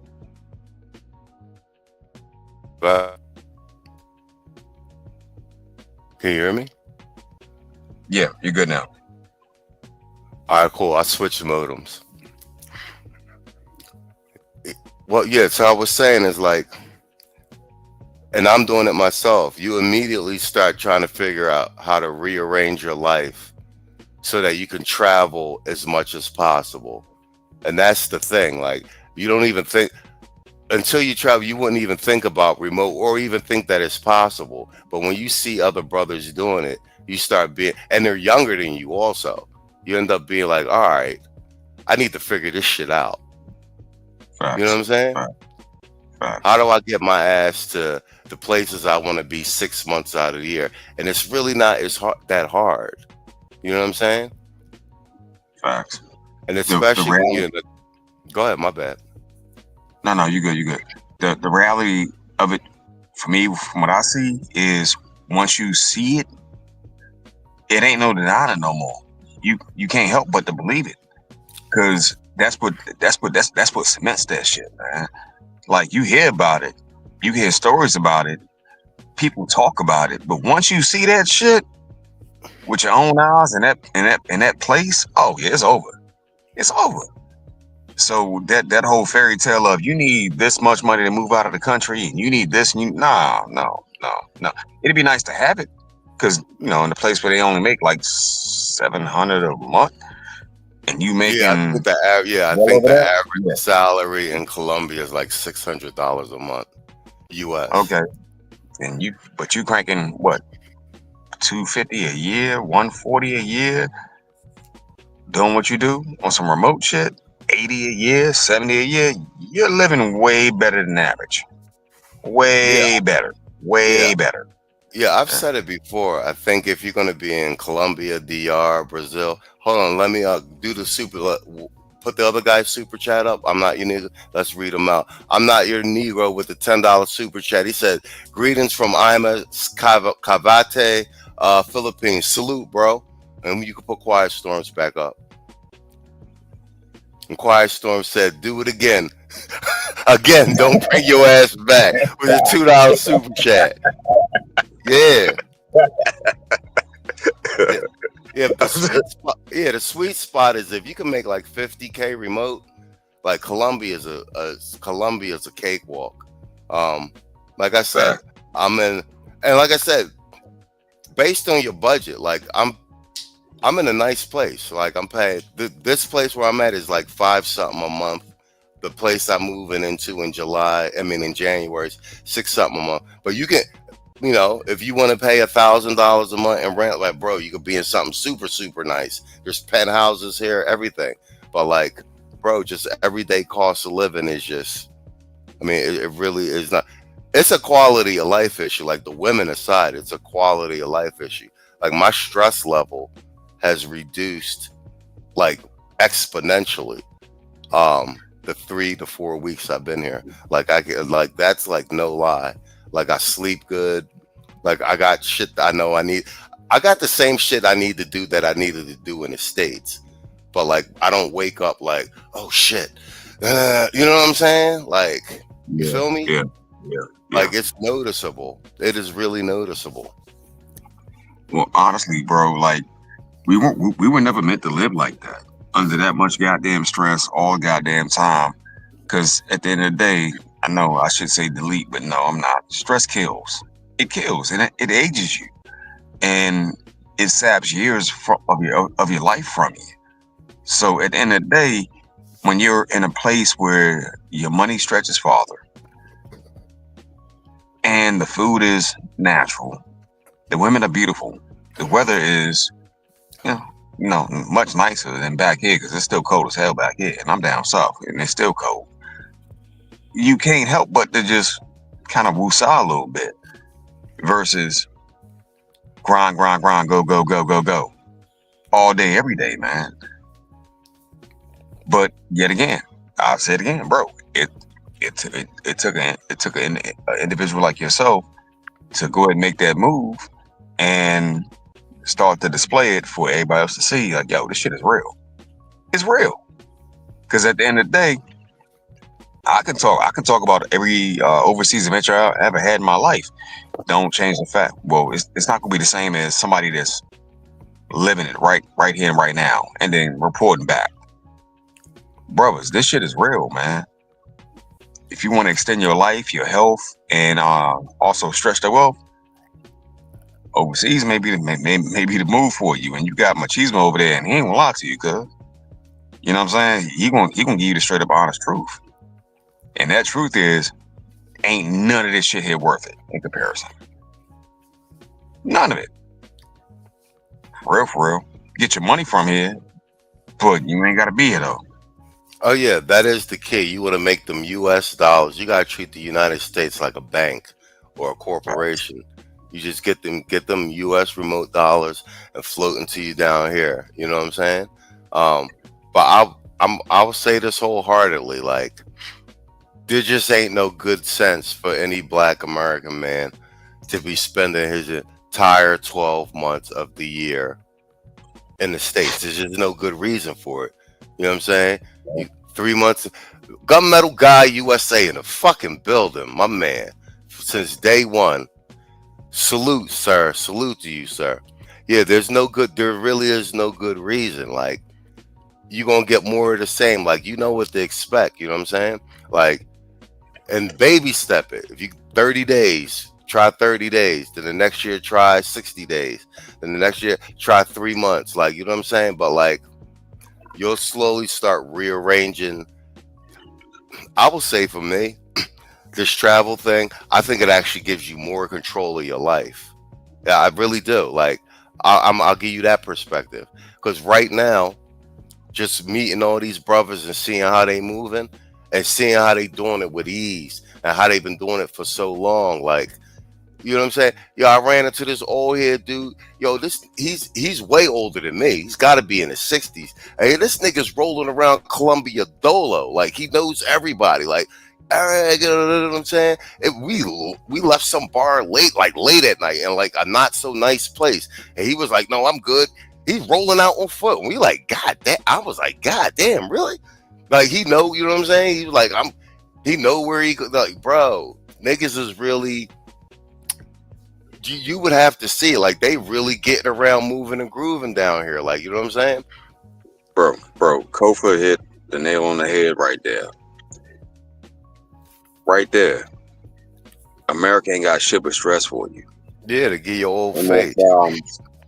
More bills, and it ages you, dog. It ages the fuck out you. I'm 40. I feel like I'm 60 my goddamn self. I ain't gonna lie. But that's all I got for you. Yo, so, go ahead. No, go ahead. So, like, if you move to a place that relieves that stress, and your money stretch farther, and we ain't got to, like, I know everybody does it, but we haven't even got into the subject of the women yet. Yeah. Slam. What the fuck more could you ask for? You know what I'm saying? Like, it just makes sense. There is no logical reason why a melanated man would want to spend his time struggling and suffering here when you have the option to go. Blue can go. Yeah. Machismo did it. It can be done. It's proof right there. You know what I'm saying? It can be done. It can. Question is, will you do it though? Oh yeah. And then as far as the women, like I said, the homie, like he comes down here and then he comes back in the States and goes into monk mode and then travels again. Like he don't even deal with none of that. He, what he told me, he say he can't remember the last time he dated an American broad. Like he spent so much time overseas, and like, and like my man got properties back in the States. He got kids and everything. Like you know what I'm saying? That's the thing that like surprised me. Like seeing how, like I said, and every dude does it different. Like they do it according. You got to do it according to how your life is. But I've seen so many dudes how they've what do you call it, like basically if you got 12 months out of the year, like basically they've organized their 12 months around their travel, like whether they had to change professions or like get a part-time job or like leave a job that paid more for a job that's less where they could work remote, insurance, or get into fucking real estate, anything that pays remote, acquire a new skill just so that it would allow them to travel as much as possible. You know what I'm saying? I haven't met anybody that completely just left the United States and they don't never go back. But I'm saying that they spend the majority of their time overseas. And if it's in Colombia, it'll be like 2 months in Cali, a month in Bogota, a month in Medellin, come back to the States, then go to Panama, DR, like, you know what I'm saying? Like everybody got their own system and like the places they go. And then, you know what I mean? And then like, okay, the next year I'll be in Thailand for 2 months, come back to the States, spend 2 months in Colombia. Like I ran into so many different dudes and everybody got like a different travel agenda. You feel me? Like I was running into dudes in Cali like, oh no, I'm just down here for 3 days. You know, I'm gonna fly back up to Medellin. I spend the rest of the trip in Medellin. I'm gonna fly back to fucking Miami. I got a meeting and shit. I gotta take care of something. I'll probably be back there. When you leaving? Oh, you leaving in March? All right, I'll be back in February. We link up. Here's my WhatsApp. Like, bro, it's like niggas is moving, bro. Like it ain't nothing. Well, that shit is amazing, bro. Yeah, and I'd be at Rigo's. It'd be like a new set of black dudes every day. Like, bro, like, I'm just in Cali for the weekend. You know what I'm saying? We heading up to Cartagena. We gonna go up to Barranquilla. I'm gonna meet some dude I met in Medellin up in Barranquilla, and like, you know, I just been collecting niggas WhatsApps. Like, bro, it's just, and like I said, it just changes your whole perspective about how you've been living in the States when you see so many dudes of all different ages from all over the country, all different states and all different professions just rolling. And like very few people have I met it been like this is their first trip. Motherfuckers would be like, nah, this is my 20th time here. And like, you know what I'm saying? You're like, damn. Yeah. So like I said, everybody's solution is going to be a little bit different based on what your life situation is, but it's all doable. And like I said, it doesn't have to be you go and stay someplace for 6 months, but for the 12 months out of the year, it just don't make no sense to spend the entire 12 months in the States every year. It just, you know what I'm saying? It just don't make no sense. No, I agree, bro. Especially when you have the option to leave and see something else. You know, you could spend 6 months, like let's say like in Colombia, get healthy, come back, all those problems with arthritis, all the way to motherfucking ED, gone. Get your health back, then you come back here, then you jet over to Germany real quick. Experience Oktoberfest for a little while, and then you jump back to Colombia. You know what I'm saying? It's just for myself personally. Like when I leave, I'm gone. I ain't never come back. I don't care. Oh yeah. You know what I mean? Because I got, and that's what I'm saying. There's no one size fits all for everybody. Like you got to do what works for you. But I would just say, just in general. Like you got 12 months in a year, and I see these guys like this is I talk to my man and talk to all these. And I ask questions like, all right, so what's your travel plans? How long you been traveling? What countries you been to? But blah blah. And niggas is they be happy to tell you like, well, look, I've been here. Just what I'm doing. And like dudes got they shit planned out for like the next 2 years. I done talked to dudes. Oh, all right. No, but next I year I'm believe. going to so and so. I'm going to so and so. Then I probably, you know what I'm saying. I got this to take care of. So that's all I got. But then the year after that, though, I got four. I'm going to these four. I already got all three of these booked. Blah blah blah. Like, bro, they serious, bro. Like some dudes Yeah. got they travel plans out for like the whole 2025 already done. Got the flights booked. Got the Airbnbs booked. They know, you know what I'm saying? Like, bro, they not playing. Well, Like I said, it just blew my mind. Like how like it ain't nothing. Like dudes, you talk and travel with dudes, and it's like normally, like you in the States, you like, yo, we gonna fly to Miami, we gonna do something. It's all this rigmarole, and I'm running into the dudes that's like, or I'm in Panama for 3 months here, then I'm doing this, and then like so then in June I'm gonna be here, and blah blah. Like, bro, no facts. and Facts. like so much so that like I said, you could tell like this they done turned it into a lifestyle. Like they money and they expenses and shit is organized around that. Like where the trips is already paid for. Like they ain't even worried about like, oh, you know what I'm saying? Like that's paid for first. You feel me? Or anything else. Yeah. Yeah. Yeah, like all that Yeah. shit's paid, and then all the other they taking care of all the other shit. Like you know what I'm saying? Like they ain't. We know what salutes the ADE and the women are young. Yeah, man.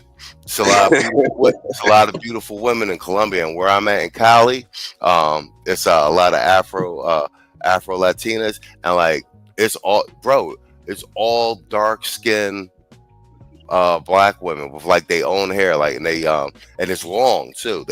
Like I haven't seen no weaves. They press it like the like old school. So they straighten it, you know what I'm saying? And their hair be long all the way down their back and shit. Yeah. Yeah. Maybe the dog. Okay. So any place that's coastal has always had some of the most beautiful women. They moved them in. They moved them a little bit deeper in country though, and Yeah. you got a bunch of thick, voluptuous bras that have been mixed with a little bit of everything. Straight up, straight the fuck up. It's not you. You really can't get. Maybe East Africa. They might maybe some competition, but you don't get much better than that, bro. You just not. You just not. No. You can go to Colombia and get something that looks Asian. You can go to Colombia and get something that looks Puerto Rican, or you can go to Colombia and get something that looks like, you know, the broad next door, down the street. Like it's just a variety of options, man. Hmm. And yeah, you're right. You're right. And they thicker than they thicker than Caro's cold Caro syrup, bro. Straight up. And I would definitely say this too. If you're gonna be spending a lot of time in Spanish speaking countries, I definitely recommend learning a language. Um, even functional, like uh to break the communication barrier and stuff like that. I'm getting around fine and everything, but I'm taking Spanish lessons and everything. You know, I'm good in person, like like I'm charming, I'm funny, I'm a little bit of an asshole. So like, you be wanting to talk to like get that shit across, like you'll talk through the translator and like human communication, like, but like you do be wanting to have like conversations and stuff like that. So like if you're planning on being someplace for extended periods of time, I would recommend learning um, the language. Um, but that's not. But don't have that be a barrier or anything else like that. But I will say this too, like I I don't know if I actually have heard. Well, maybe that's not true. I've heard a few people phrase it that way, but like if the travel thing, like it's not like vacation or tourist. Like I think black men should really start thinking about it as a lifestyle. Phil, yeah, I'm in Colombia. You know that. I'll let you know as soon as I got down here. I'm down here to March 3rd, man. Theo said, "You the man. You the man. You the man, slut." I done kept Theo posted every step of the way. Theo was one of the first people I hit up when I got down here. I left Theo. It was Theo, Saul, Quiet Storm, and Naaman.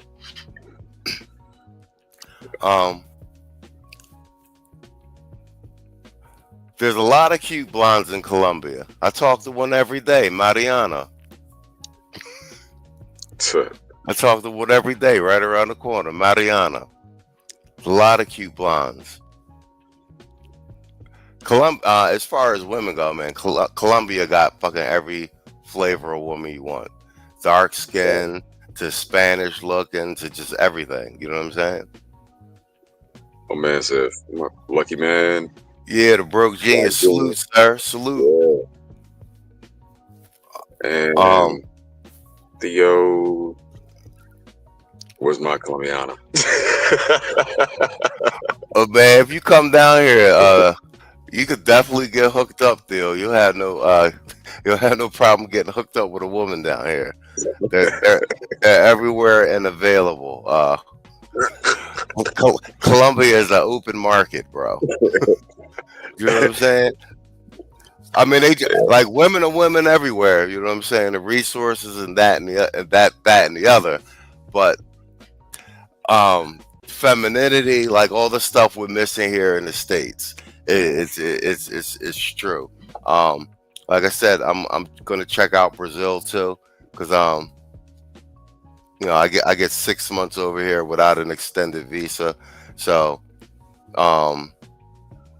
6 months Colombia, 3 months Brazil out of the year might be the move. Then 3 months, so that's 9 months overseas, 3 months back in the States. I mean, that's a good deal.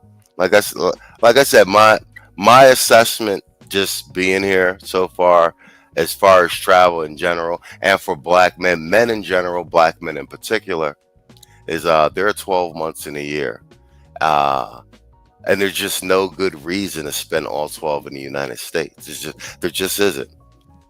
And there's a doable solution for any man according to what his needs, his resources, and his time will allow. You just got to work out a plan that works for you. And like I said, everyone I've run into down here, they got their own program. How they move, how they travel, what countries they like to go to, according to their likes and their tastes. Like there's no one size fits all for everyone. You know what I'm saying? But it's a bespoke solution. But I will say this again: 12 months out of the year, there's no good goddamn reason to spend all 12 in the States consistently, year after year after year. You understand what I'm saying? And especially since I've been meeting all these dudes way younger than me and been doing it for years. So I feel like I'm late to the game. Like I lived overseas, but like I said, it was for business and employment related type things. But on my own dime as a travel lifestyle, what we call passport travel style now, I wasn't doing it. And like to see so many brothers doing it is it's mind blowing. And like I said, younger than me doing it well, and been doing it for years. So I just be like, damn, like we all late to the fucking party and shit. Like that's how you be feeling sometimes. Like, damn, I'm late to the party. Well, you know what? Everybody comes to it in their own time, bro. Late to the party, maybe a little bit, because I get that part. Because yet again, like I was out and I bought my ass back. Facts. But I was doing it. I had a warped perception. I was doing it on the dime of the GOV. You know what I'm saying? So I thought that's what I needed to make it happen. And you're a living testament, an example that, nah, not really. No. You don't need all that. So if you can get something remote, like you said, the sweet spot is about 50K a year, bro, you good. You ain't got to worry about nothing. Yeah. You ain't gonna worry about shit. You'll live like a fucking king from now until. You know what I'm saying? The fucking sun will burn out before you go broke. Yeah, Um, and you can determine your quality of fucking living. Like, you know what I'm saying? Like, you get whatever you want. Like I said, the apartment I'm in, like, unless I walk outside my door, I wouldn't know I was in Colombia. Like, you know what I'm saying? It's nicer. It's nicer than the apartment I had in the States. I was in a really nice neighborhood. You know what I'm saying? Like, I was in a really nice upscale neighborhood. You know what I'm saying? But I lived in an old building, like a historic building. You know what I'm saying? But, like, you know what I'm saying? I got all the amenities. I got big 70-inch television on my wall, washer, dryer, nice ass modern bathroom. Like, everything's modern. You know what I'm right, saying? right. And like, I got housekeepers, everything. You feel me? Now, Like, I'm here. well, I'm well, here in this building for until the end of December. The dude who lives next to me, he been in this same building for 90 days. You know what I'm saying? bro, I'm moving to bro, my other Borgen. bro, you can't speed past that part. You said a housekeeper. Hmm. You got a housekeeper? Yeah, she comes and cleans the place once a week, does my laundry. Mm. It, How it much that all cost? the whole shit was $585. There it is. You got a whole house with a housekeeper for how much? $585. Okay. Say it one more time for the people in the back. You got a whole house with a housekeeper for how much? Yeah, $585. She cleans the crib, does my laundry. Like I said, so everything is included. And that's a what I'm paying. That's a third of my rent in the States. Actually, a fourth of my rent.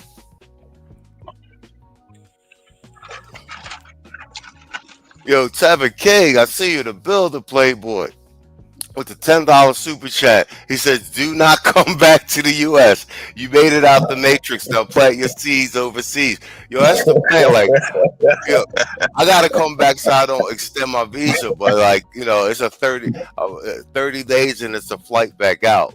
That's what we've been talking about. Like, you know, trying to get you every year your 9 to 12 months.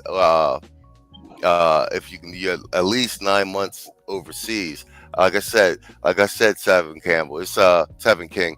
It's 12 months out of the year. There's just no good reason for any man, a black man in particular, to spend all 12 months, year after year after year in the United States. It's just not like in this day and age. It's not feasible, and there's no good reason not to. Like. And like I said, most important, like I said, I've run into so many younger dudes than me. You know what I figured out? The guys who ended up designing their life around travel, they're actually more financially savvy and like resilient. Because do you understand what I'm saying?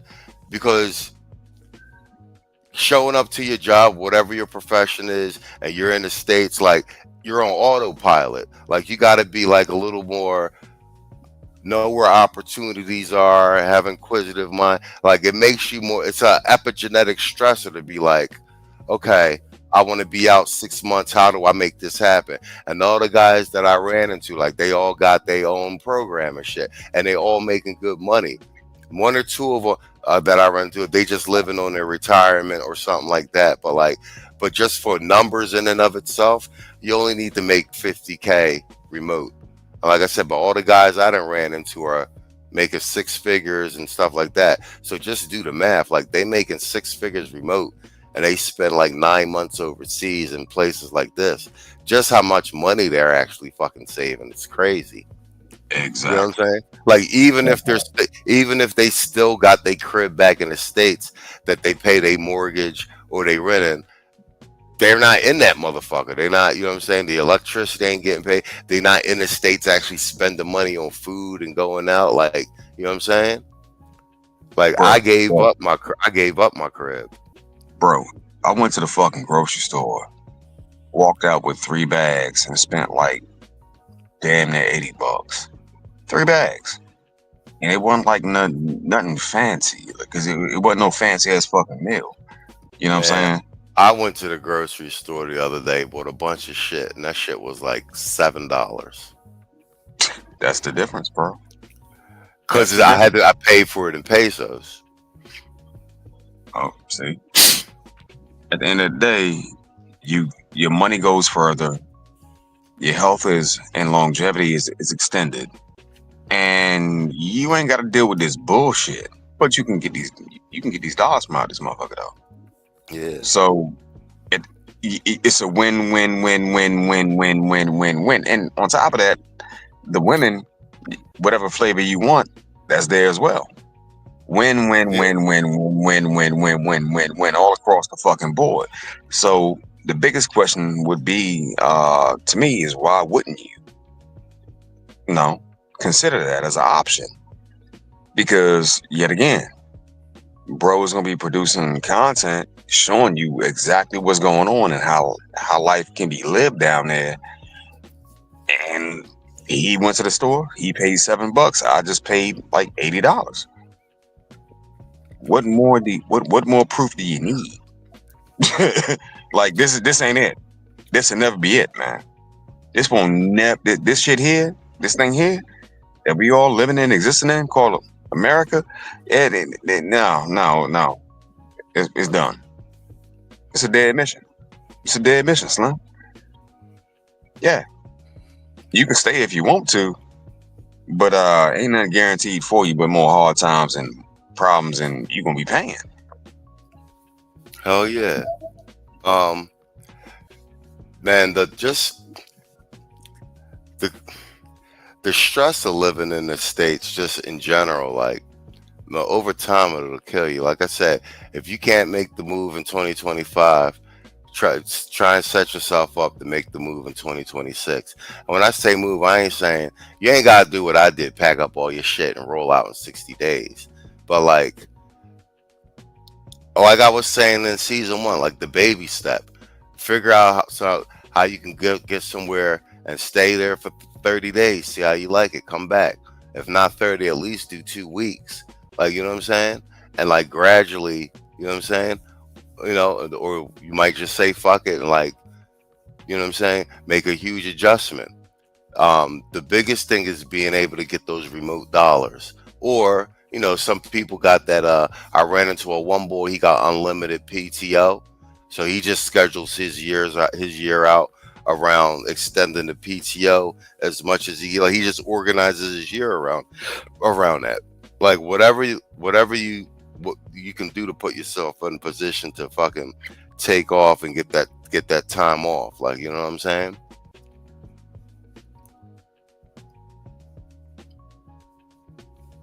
But like, don't let the position that you're in life, whether it's employment or your living situation, whatever, like deter you from that. Like, there's a solution. Do you know what I'm saying? And if you're taking all these vacations in the United States, like, bro, you might as well save that money and just take one trip overseas. And the brothers did all the legwork for me. We done already identified the countries that's closest. Like, you know, everybody telling you is DR, Panama, fucking Colombia, Brazil. They done already laid those out for you. You know, that you could take the longer trip to Thailand or the Philippines, Europe if you want. Like, you're gonna find a country that's your speed.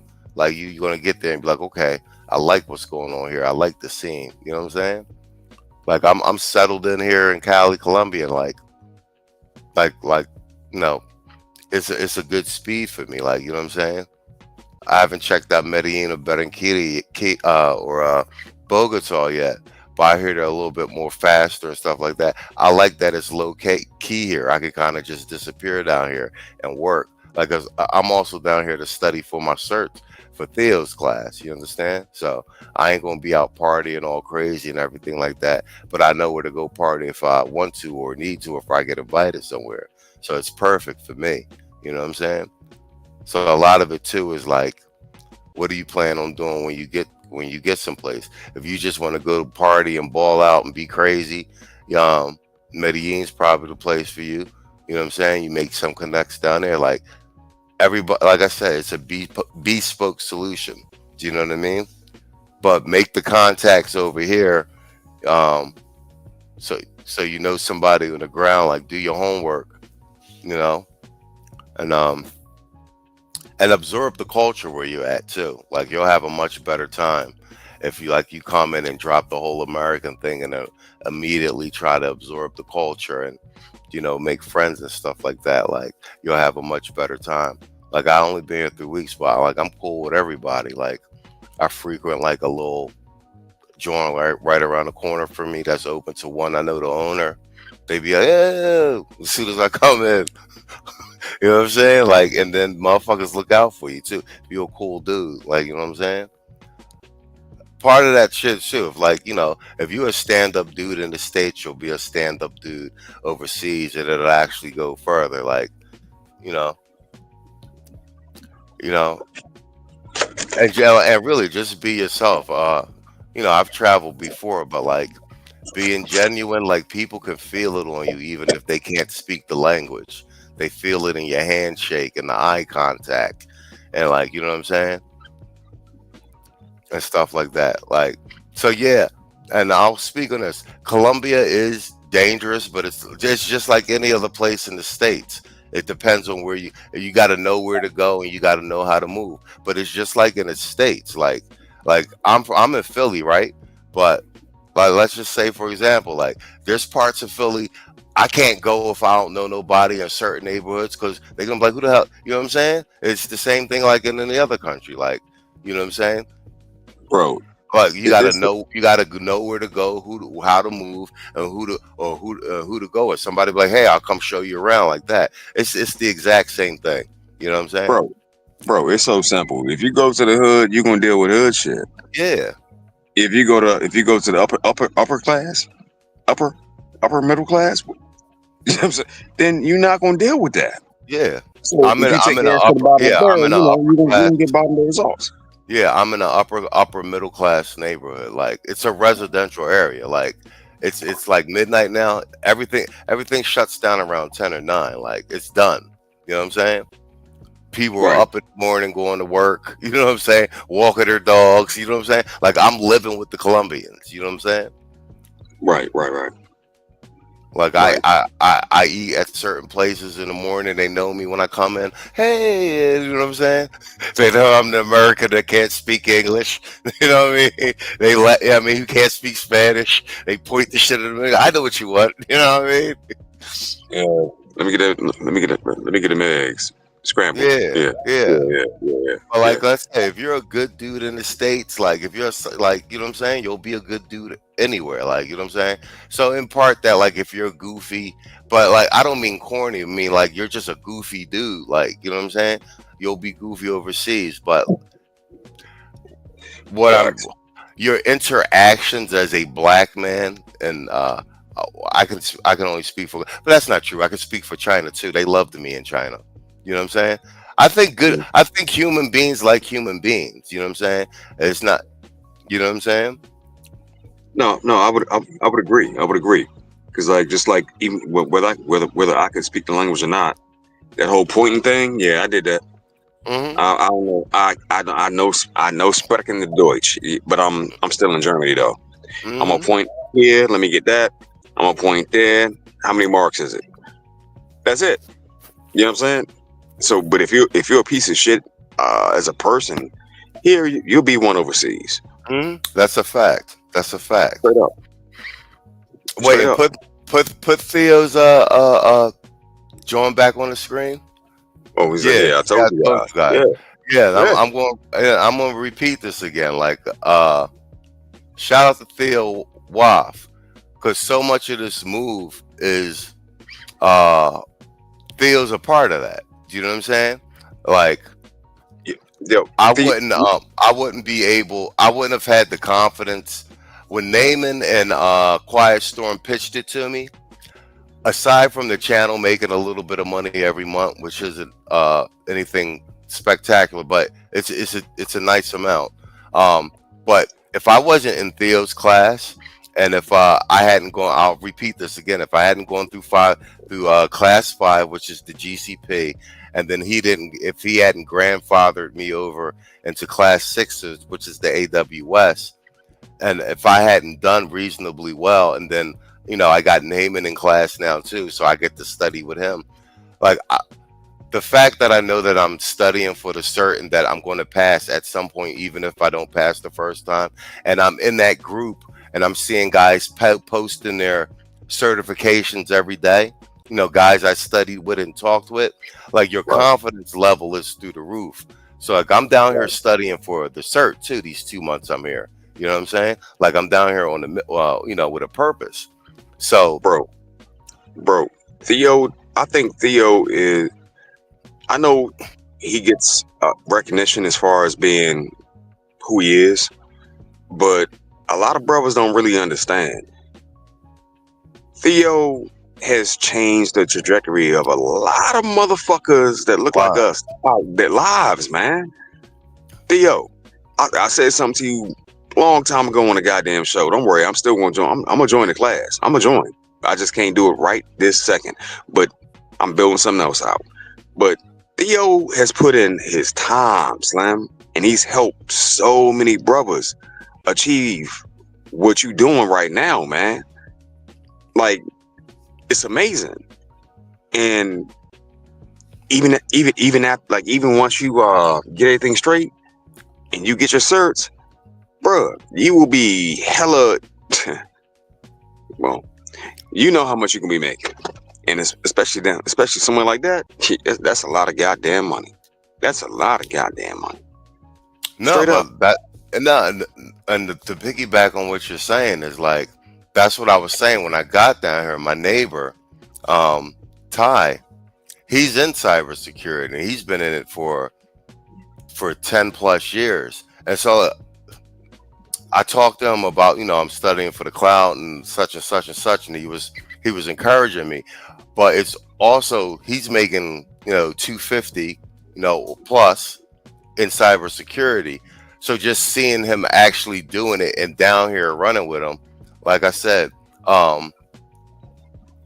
it's a what is it? It's like validation, like, you know what I'm saying? And like I said, the piggyback, if I wasn't in Theo's class, I wouldn't have had as much courage to just get up and go, because since I already know I'm toward the end, that I'm going to be testing for the certs, I know I'm going to pass at some point. I got so much support in the group, there's no way I can't, even if I fail the first time. Like, I'm in the group, we keep encouraging each other. I got guys to study with to make sure I get it right.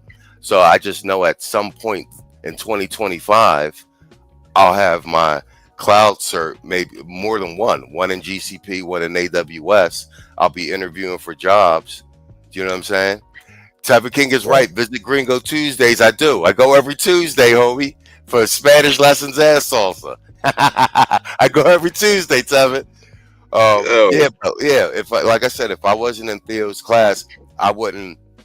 Even though everything's not set up right, I know at some point in 2025 I'll have those certs. I'll be interviewing. I'll be in a completely different industry than banking, and like it's only a matter of time before I get hired, and I'll really have the finances to finance being overseas. You know what I'm saying? And but the fact that I could do it now on a shoestring budget is still testament that it's possible, even without making the six figures. You feel me? Facts. Hold up. Theo said Chewbacca help me. Chewbacca did help. Chewbacca did help him. Oh shit. Quiet storm. Big bro, I appreciate you, family. I do. And see, that's what this network is about, man. That's that right there. That right there. Yeah. It's the information, the sharing of resources, and brotherly love. Like ain't no funny shit, dog. Motherfuckers be looking out. I told you what happened to the truck, right? Yeah. Bro, my truck went down. I was in between motherfucking projects. I shot a text to motherfucking Saul, Slim, because I had 500 in parts for one job that was way the fuck down the road, and another 1,000 in parts for another job. More or less, I'm riding on flats as far as my pockets. Saul shot me a cash app because I was flat broke, Slim, and my truck died. Head gasket blew smooth the fuck out. You dig what I'm saying? Mm-hmm. And nigga, it's me. You know what I'm saying? So you never know where you're gonna end up. You never know. Straight up. Bro looked out. I'm the nigga that's always helping niggas, but guess what?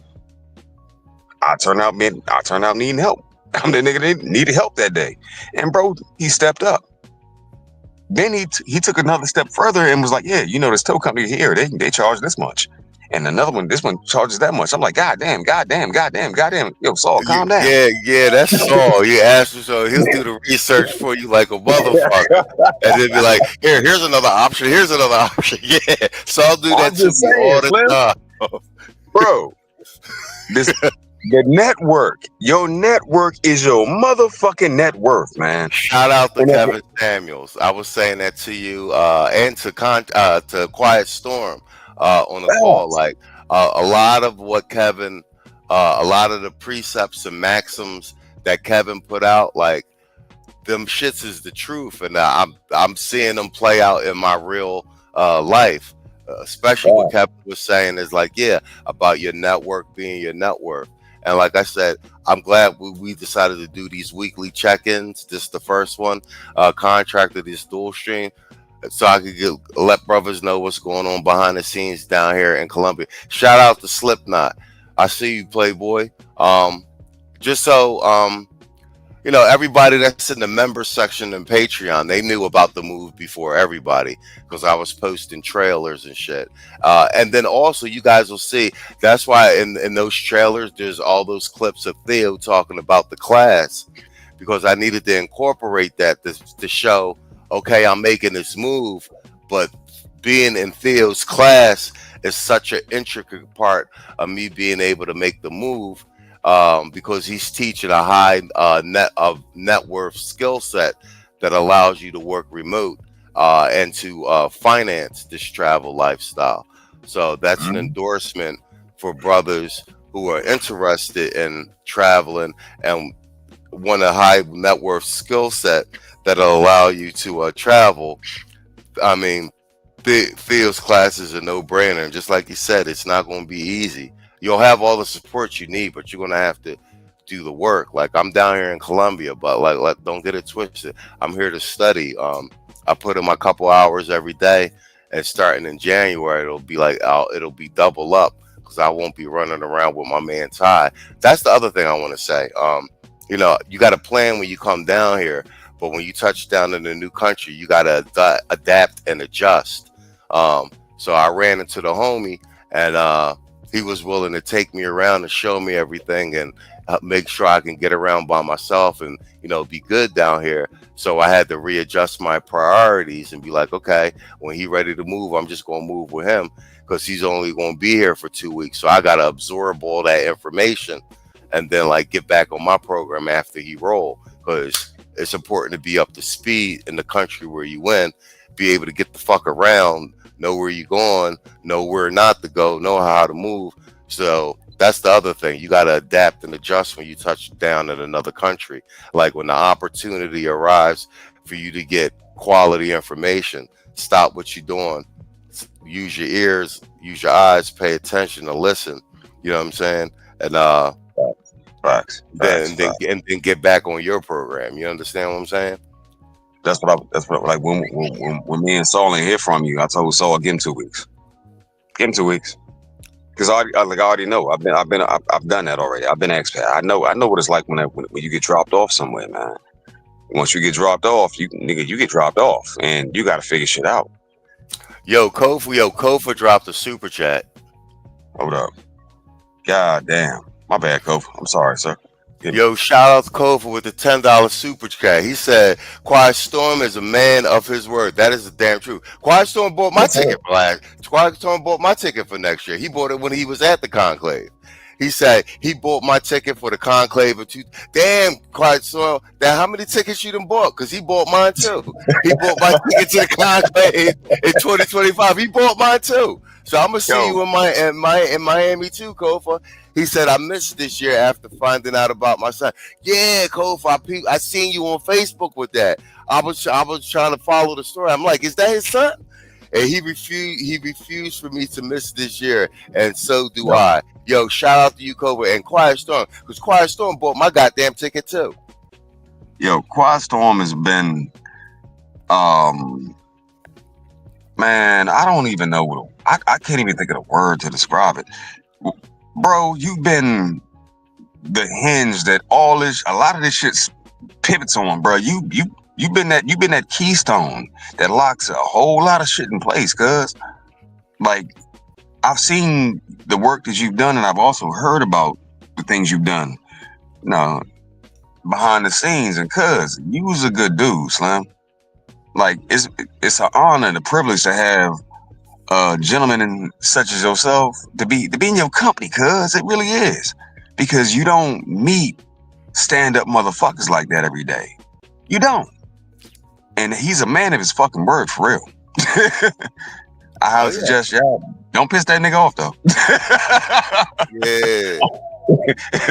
Staying is good, great. Don't piss that nigga off. Cause I don't think there's no way you can hide on earth, nigga. I don't. Not for him. Yo, put Theo Waff's comment on the screen. The one he says I gave 3,000. There we go. Damn. There we go. Theo Waff says I gave $3,000 to a student who needed it in the class. Now I'm trying to find him a job. This group with the conclave is indeed unique. Yo, get this man a round of applause. Man. You know what I'm saying? And that's what I was saying about even with this move, like it's not possible if once again, I wouldn't have had the confidence or even been like not worried about the money, like because I knew it was going to come if I wasn't in Theo's class and doing well and had the support group in the class. And that's with Theo he gave the $3,000 to the student, and that's what I want to highlight. Now, a contractor spoke on it. I'll piggyback on that. My bad. Is it better? Is that better? Yeah, you're good. You're good now. All right, cool. I think I might be talking too fast for the mic to process. But I want to piggyback on what Contractor said. It's like this channel, Machismo TV, and like the network that we built with the content creators and then our relationship with the subscribers, it's bigger than just like a YouTube channel. Like behind the scenes, everybody, like everyone that's involved with the channel, from the supporters to the actual creators that help make up the panel. The stuff we talk about, it's actually happening in real life.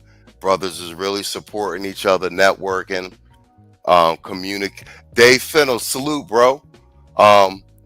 Brothers is really in real life putting their money where their mouth is, helping each other out, introducing each other to opportunities, having conversations when brothers is having existential crises and breaking down in their real life.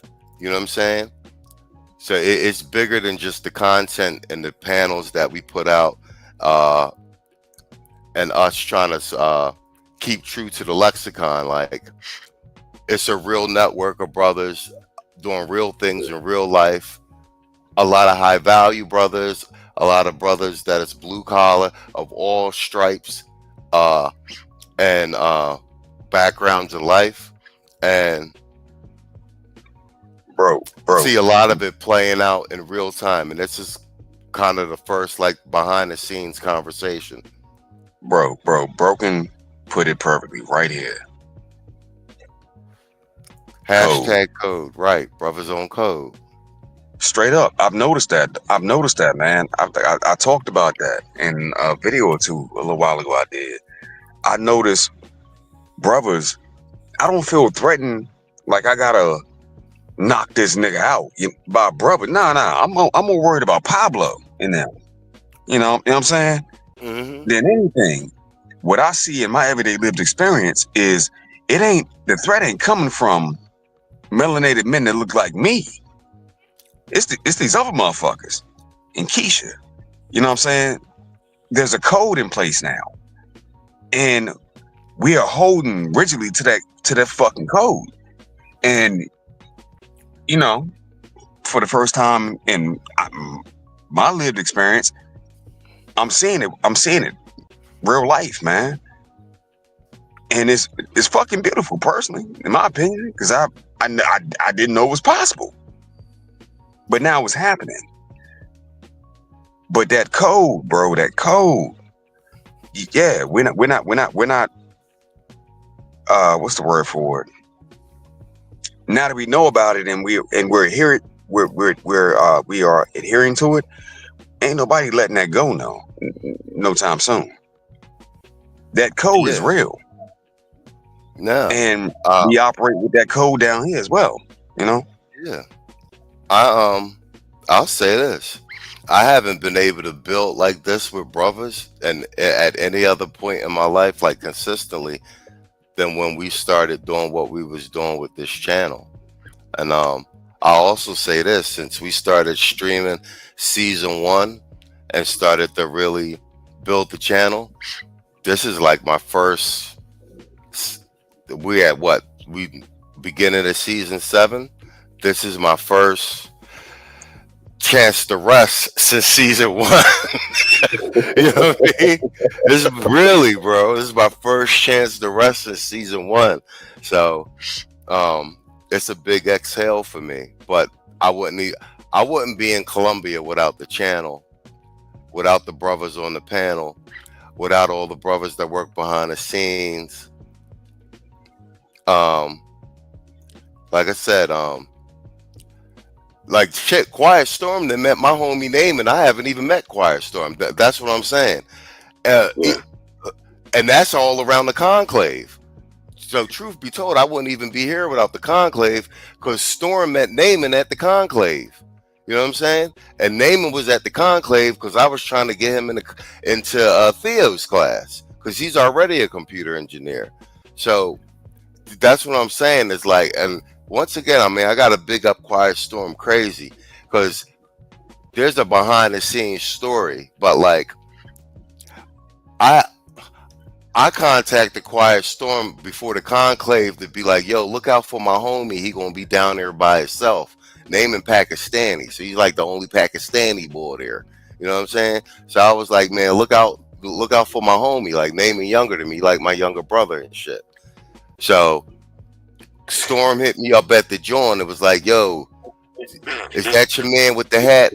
And I was like, yeah, man, look out for him. But if I didn't put Storm on Naaman, I wouldn't even be here, because I got some bad news while they was at the conclave, and I sent it to Storm.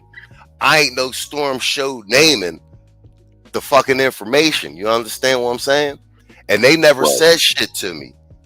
But all at the conclave, they was planning this Columbia shit for me without me knowing. I got back from Panama, and then these dudes hit me up 2 weeks later. It was like, look, me and Quiet Storm got a plan. Blah, blah, blah, blah, blah, blah, blah. They gave me the plan. Like, they planning my life out. You know what I'm saying? You know what I'm saying? So, like, and like, if the brotherhood wasn't there, like, you know how I am. I'm a stubborn nigga. You know what I'm saying? Like, I am too. Like, if the brotherhood wasn't there, I wouldn't let two dudes be like, yo, this is what you should do. We got it all planned out. Like, you kind of don't have a choice. Just say yes. So, you know what I'm saying? No, I get it. Because like, we have a lot of similar personality traits. I put it like that. I'll bleed out. I'll just bleed out. Fuck it. Fuck it. But if I didn't, if there was any question of that brotherhood, I'll bleed out. Fuck it. It is what it is. I'll figure it out. Or I'll move this and I'll do this and I'll do that. You know what I mean? But I knew. I was like, shit. Let me just go ahead. Let me just go ahead. Mm-hmm. And like, I didn't, like, after it was all resolved, I told you about the whole thing. You were like, damn. I'm like, yeah. So you doing your thing. I think you would, like, in your second week there, down there. And I'm like, yo, bro, I can't believe this shit happened. Head gasket blew, and then got water in the motherfucking and oil, and then it went into the engine and shit. And it was just like that. I'm like, nigga, I almost died last night. It was a bunch of shit. Yeah. It was a bunch of just unexpected shit that all hit everybody at one motherfucking time, bro. And wasn't nobody really ready or prepared. But the brotherhood, though, the brotherhood came through in the clinch. So I get it. And yes, Storm does need his own. Quiet Storm does need his own action figure. God damn it, because he be out here making shit happen. You're right, Gunmetal guy. You're right. You're right. You're right about that. Because Storm be on some, Quiet Storm be on some other making shit working behind the scenes. That's why I love this channel and everything we built around the brand and the network and stuff. Because like I never would have. There's no other than the channel and the internet. There's no way I would have met all of you guys. You know what I'm saying? And been able to build and build something and interact and build trust and camaraderie. Because we're all scattered all over the country. You know what I'm saying? None of us have met in person. Facts. You know what I'm saying? Like that's just unheard of. You feel me?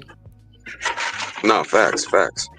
I like what Slipknot said. Hold up, let me put this up real quick. Yep. At the end of the day, ain't no more beef no more. Yeah. It's brotherhood and camaraderie, bro. You know what I'm saying? And I know our counterparts can't stand it, but yeah, I think we're doing good. Like, I never experienced this level of camaraderie outside of war, dog. Facts. Straight up. Facts. Straight war. Outside of war. That's facts. And it surprised me. Now, there were plenty of paper colored people that didn't look like me that hated my motherfucking guts. But nigga, you need me. You know what I'm saying? And when shit got funky. They were like, help. I'm like, all right, but outside of war, nah, bro. So, brothers, we didn't change the game. We changed the game and also the game plan. Because before, they would pit us against each other. Now you can't get me to fight my brother. Fuck all that. Yeah, I mean, like, salute the YouTube contractor, too. Like, now I'll say this to everybody in the chat and everybody that's going to replay. Like, we didn't really build something special with this Machismo TV brand. Bigger than I ever expected, and I want to thank y'all all for supporting the channel. And like I said, the Sunday streams are coming back. I missed them as well. Like I said earlier during the stream, it was therapeutic for me every Sunday to just talk with everybody and laugh and joke, and you know what I'm saying. We had good times on those. It would be a good times on those joints. So we bringing them back. I'm finally set up good and everything. But yeah, none of this is possible without how everyone supports. And like I say, even though we haven't been streaming every Sunday, I still see everybody on the community tab and stuff like that, still bigging up the channel and checking us out, man. Like, we really appreciate it. Yeah, Theo Waff said it right. Remove Keisha and men stop fighting each other. Yeah, and I'll piggyback on that. Ain't that some shit? Yeah, I'll piggyback on that. Like, all the guys I've met down here, that have been traveling, there's no conversations about Keisha or women in the States. Like, that shit don't even come up. Nobody's complaining about women, like bro. And like everybody that I met, like, no, I don't know nobody that's dating an American woman back in the States. Like they don't even fuck with them. It's not like no hate or no. It's just they're an afterthought. They're not even an issue. And I don't think that Keisha's really understand like how much of a segment of black men, especially ones that are traveling, like they're not even in the equation anymore, bro. Growth Talk says what? We're the John Wick home. Wait, go put that back. My bad. We're the John Wick Assassins universe. We're everywhere, and that's the great thing. Yo, he's spot on. Facts. Fucking facts. Yeah, but Keisha's the afterthought, man. Nobody that I've met, and I hang out with my man Ty every day, bro. We don't talk about American women at all. We don't talk about dating, like none of that shit. Like they're not even nowhere on the radar, bro. They don't exist outside of this place, man. Yeah, that's what a lot of brothers don't understand. Like once you leave this bitch, and you get away from this place and you see a different way of doing things, Broken just said it, global. You go global, you ain't thinking about no motherfucking Keisha. No, that's not even a thought. They don't exist in your mind at that point. You know what I'm saying? You thinking now about that I think about it, like I've met no man down here that's talked about an American woman, let alone a Keisha, or said they have a girlfriend at home in the States or nothing. Like everybody I met, no one dates America. Like they go back to the States, but they don't deal with American women at all. they And get their money. everybody's kind of like, what's the point? Like, you know what I'm saying? Like, you know what I'm saying? Like, it's almost like when you, if you like, well, if they give you this look, like, well, why on earth would I do that? Like, you know what I'm saying? Like, I'm out of the country 6 to 9 months of the year. Like, why would I date an American woman? Like, that shit's not even on the table, bro. It's not an option. Bro, if you bring a subject like that up, that's like your dog turning his head at you. When he cock it to the side a little bit because he don't understand. Like, fuck you mean? Fuck you mean? No, it's not real. It's not even a thing. For those that choose to stay here, guess what? It's a thing for you. But once you leave, it ain't a thing no more. It's not. And you'll find out once you get the fuck up out here, though. But you got to get the fuck up out of here. So, brothers, dog. Shining example right here. Machismo did it. Blue Book and go. Blue Book and go. And whatever combination works best for you, hey, you choose. That's up to you, man. But boots on the ground, information is always best. And he ain't gonna lie to you. He gonna tell you the truth. He just straight up what is. What is, you know what I'm saying?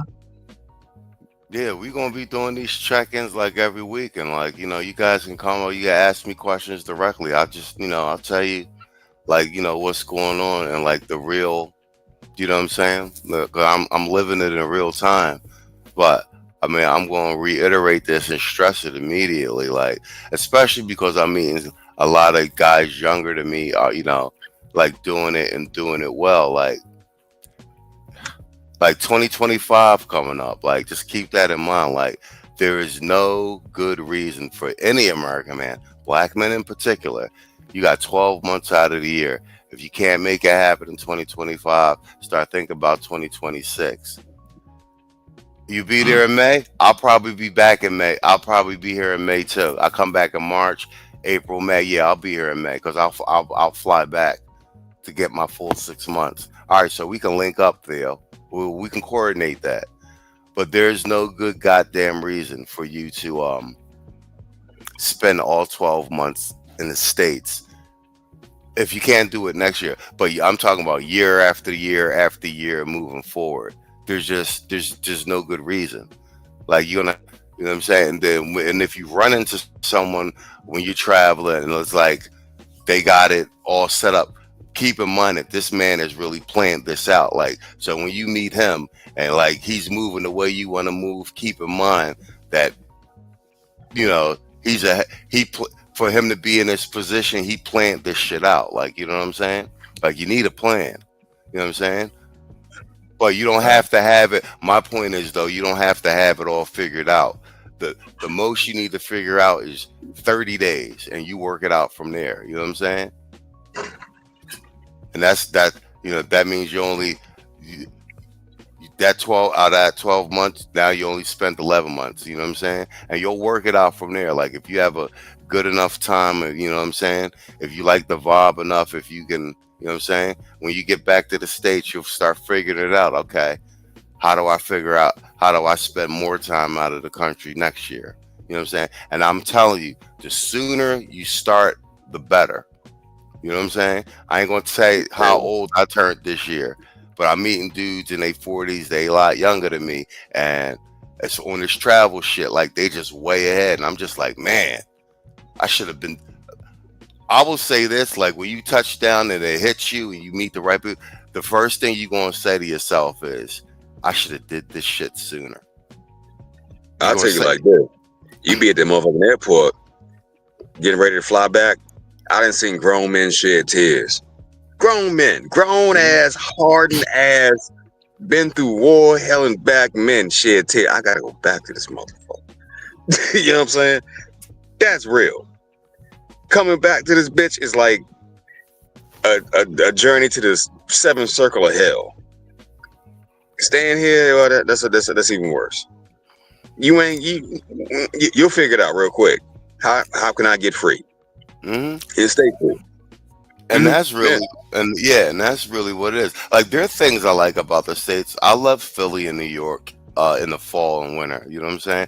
I like wearing my fucking custom coats and going to the cigar lounges and stuff like that. But like, what I'm saying is, I don't need the States 12 months out of the year. It's unnecessary.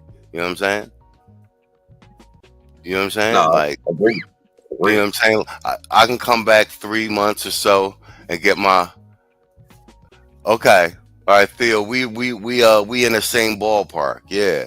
You know what I'm saying? And like, yeah, and Theo lived overseas. He lived all over also. Like, yeah, Theo, it's time to get resituated. Like I said, you meet these guys down and like I said, as soon as you get back out, you're like, man, why didn't I do this sooner? I feel like, you know,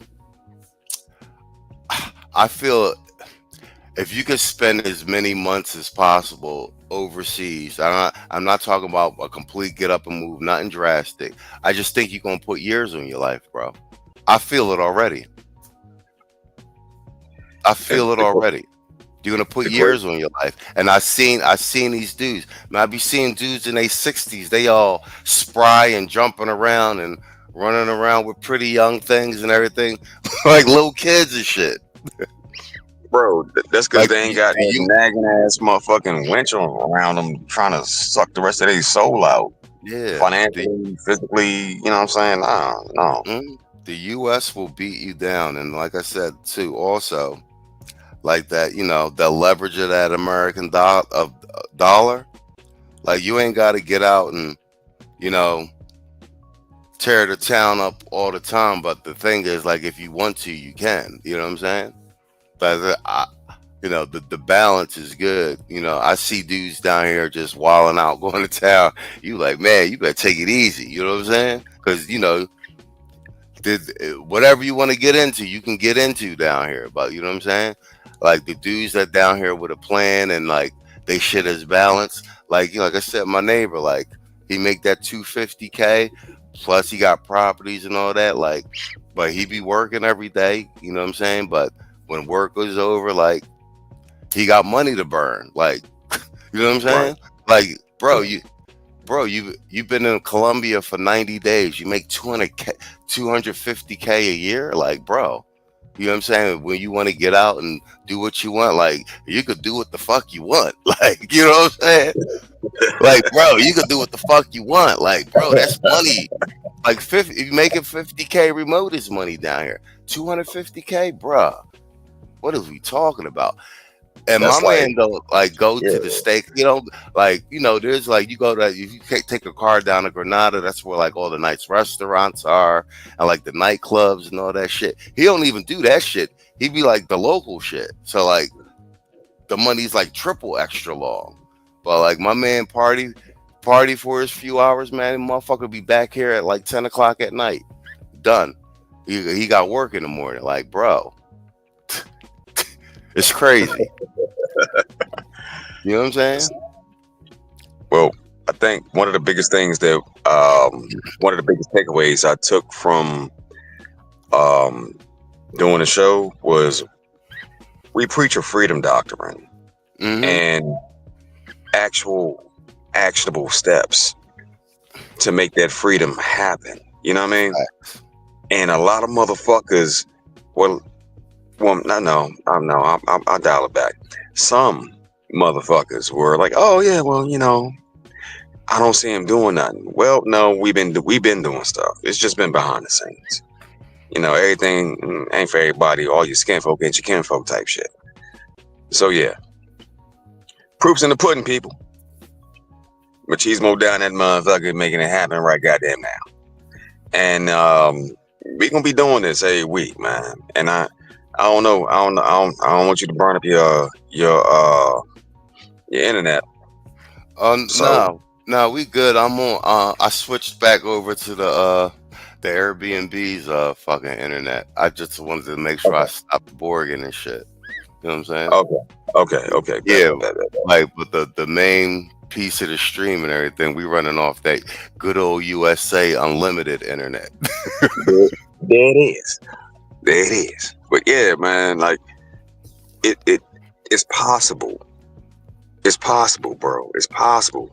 At the end of the day, what he's talking about and the things he's gonna be reporting back on, that could be you too. Now, for my expats, y'all know, Theo know, people that travel the world, yeah, you know, Quiet Storm know. Well, we need some more brothers reporting this good news back, because it can happen for you too. You just gotta make the choice. And so what? A bitch over here talking about, it was one little hoe that was on Kendra G talking about, yeah, he has to make 300,000. She was a pretty bitch. Okay, cool. Or you can make 50,000 and that sweet spot and get a fucking supermodel and be out the country, man. I'm not saying do it all for the bitch, but you could have you a very beautiful bitch and only be making 50,000. Like, why would you want to stress yourself to make 300,000 for a jump that's average at best? Use cash word at best in Colombia. Come the fuck on, dog. Come on. Get an average ass jump, and the hoe she ain't trying to cook, she ain't trying to clean, she ain't trying to do nothing. And when you ain't looking, she gonna be riding on a whole nother pole and eating her girlfriend whole. Like, nah, man, no. You brothers deserve better. Staying stateside, nah, that's not it. That's not it. My personal opinion, just my personal opinion, I think the future of our community looks like a bunch of melanated men with wives from everywhere, not the neighborhood. I agree with that. You know what I mean?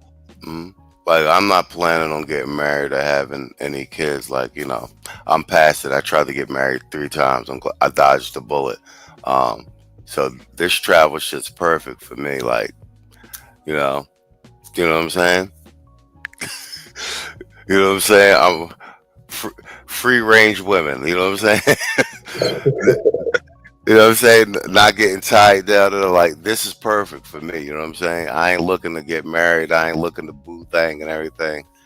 I just want to make my money, travel, wake up with something pretty. Like, you know what I'm saying? Like, you know what I'm saying? And it don't matter. Like, you know what I'm saying? Like, I ain't over here looking for a wife, so this shit work out perfect for me. Man, Slipknot said Keisha hates to see a black man get a good deal. Yes. Yeah, they do. And like I said, like, every black man I done ran into over here, man, they got good deals. Everybody got something going. You know what I'm saying? Mm-hmm. You got the guys talking to a bunch of chicks on Instagram and the dating apps and, you know, doing a regular dating thing. You got guys just out here, you know what I'm saying, with their situations, like, however you want it, you can get it. Phil said, you can make $300K from my class in Dayton, Colombia. You won't walk properly in the morning.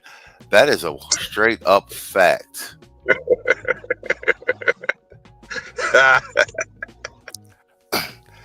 In Colombia, it's free.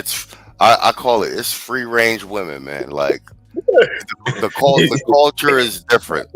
Culture is different. You know what I'm saying? You done bust so many times you can't even bust no more. Let's just say in Colombia, vagina is abundant. Whichever way you want to get it, it is abundant. Nah, no bullshit. No And that's bullshit. why the men don't take no shit off their women, because, look, bro, it's different. It's not set up like the United States. And technically, the majority of the world is like this. Like, what's Yeah. going on in the States is abnormal, bro. Nah, real shit. Like most people don't. You know what? I had a conversation with the wife.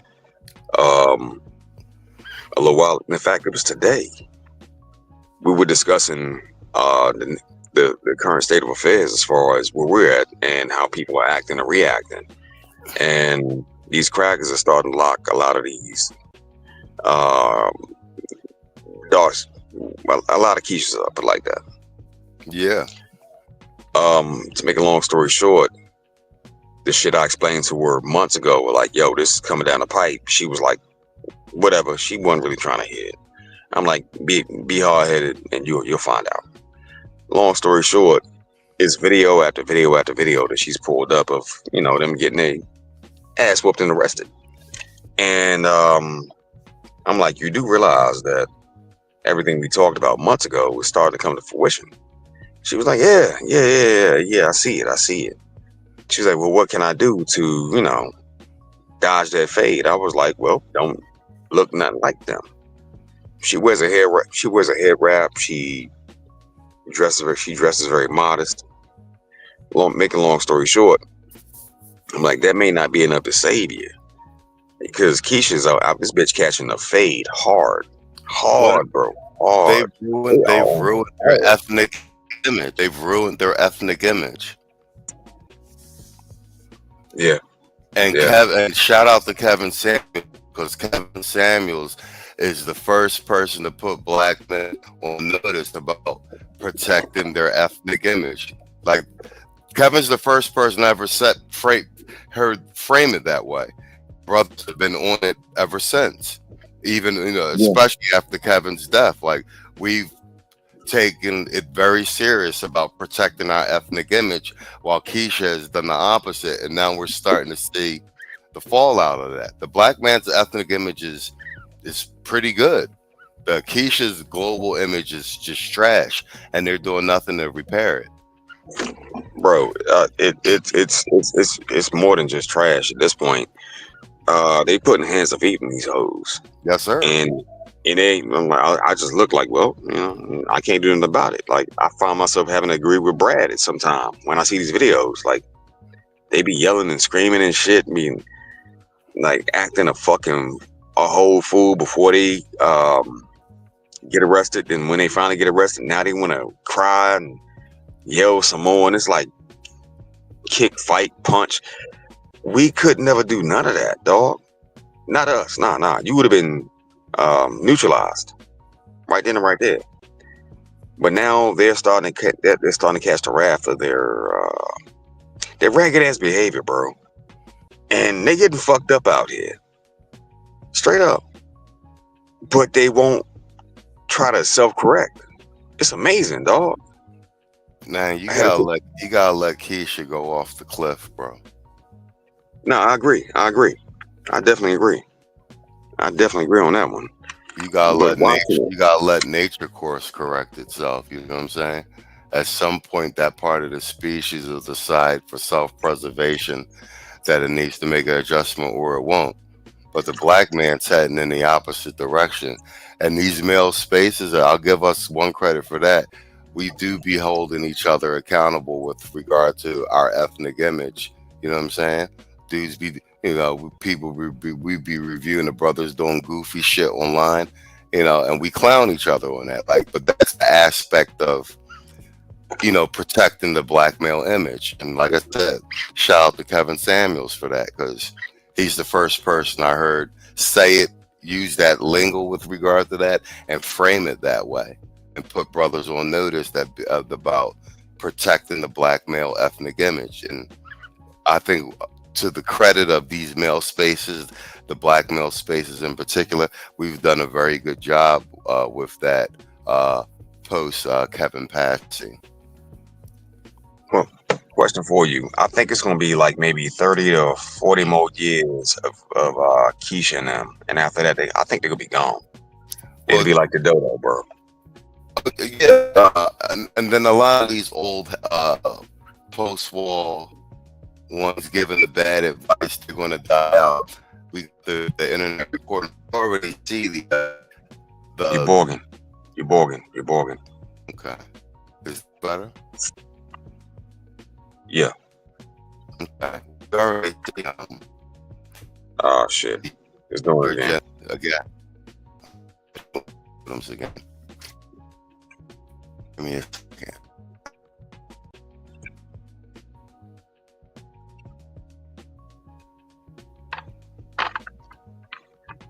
All right, so I say we're gonna have to do the whole Sunday show on the modem. Is that better?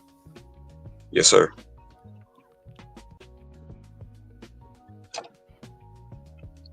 You're good to go. Yes, sir. Yeah, you're good to go. Yeah, that's the internet buffering. Now, we seeing the younger Gen Z women on social media starting to turn. So, if there's going to be any change, it's going to be with the Generation Alphas, and they're about what 11 or 12 now. So, if the Alphas don't save them, they're dead. But I think these Gen X and these millennial women are going to crash out and burn so bad. There's going to be so many of them single without children, homeless, depressed, on meds. It's going to terrify the shit out of Generation Alpha women. And then, black men in general are becoming so indifferent to them. Like, you know what I'm saying? They're getting knocked down. Ain't nobody dating them or marrying them. Like, I think Generation Alphas are just going to, women are just going to be terrified of having the same life as the women that they see before them. Disease that crash out the millennials and the X's. Do you know what I'm saying? I think you're right. I'm more or less, I'm prematurely trying to put a timeline on it though, because I 30, maybe 40 years, definitely within 50. I don't see that a large population of those people at all. I see a bunch of black men or so-called black men and their wives from other places. Oh no, I agree. But I don't see these hoes nowhere. No, nowhere. I agree. No one's marrying them already, and there's more of them than us. So Gen X women are done. Millennial women are done. Half of the Z's are done. So we say the alphas come online with regard to being in the dating market in like another 10 years. If they're like, say, 12 now. So 10 years, they'll be 22. So that'll be the new pool of potential wives and girlfriends in the dating market. That's 10 years. So we'll get an inkling of what it's going to look like around then. You understand what I'm saying? If they're terrified enough to see how, because there's going to be so many homeless women by 2030. So homeless women, you're going to see so many women crashing out online, living in their cars, complaining that they're not married, crying online, having meltdowns on medication. It's, you know what I'm saying? So it's going to be recorded. You know what I'm saying? Yo, like Red Stigma said, cooking with Kaya got him going nuts. That's the first indication. That's the first indication. Them hoes don't know whether or not that food was good or bad, or whether she used seasoning, or even if the hoe washed their hands. But the simple fact she was cooking, and she was young, no BBL. She's just a regular broad, like how a normal broad's supposed to look. Pretty enough, but not like a IG model. And like I said, the fact that so many of them are going nuts over that's an indication of like what's to come. You understand what I'm saying? And that she's so popular. So that's them being like, oh shit, if these young regular broads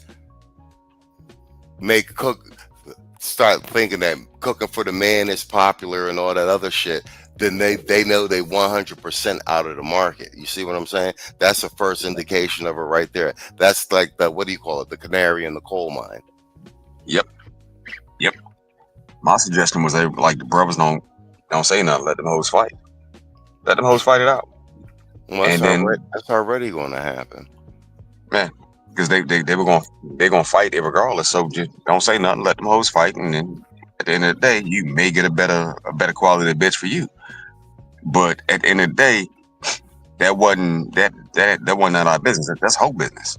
You know what I'm saying? But watching them turn on each other, that it was always gonna happen. You can't have a cancel culture and a victim culture without eventually somebody claiming that they the victim of watching you cook a fucking steak because they can't do it. It's the stupidest fucking shit ever, bro. You know what I'm saying? At the end of the day, these hoes, they gonna fight. So let them fight, and after they finish, you know, if you choose to deal with one, you'll get a better quality abroad for you. But at the real reality, nigga, go abroad and you ain't got to worry about none of this shit. You know what I'm saying? You ain't got nothing. But not everybody's going to do it, though. Some people are going to stay stagnant and stay here. Yeah, but this new generation of dudes that are growing up off of this content that we making in these spaces, they're becoming so indifferent to women and stuff like this content's going to be around like forever because you know the algorithm pays for it too. So brothers are going to keep making this content.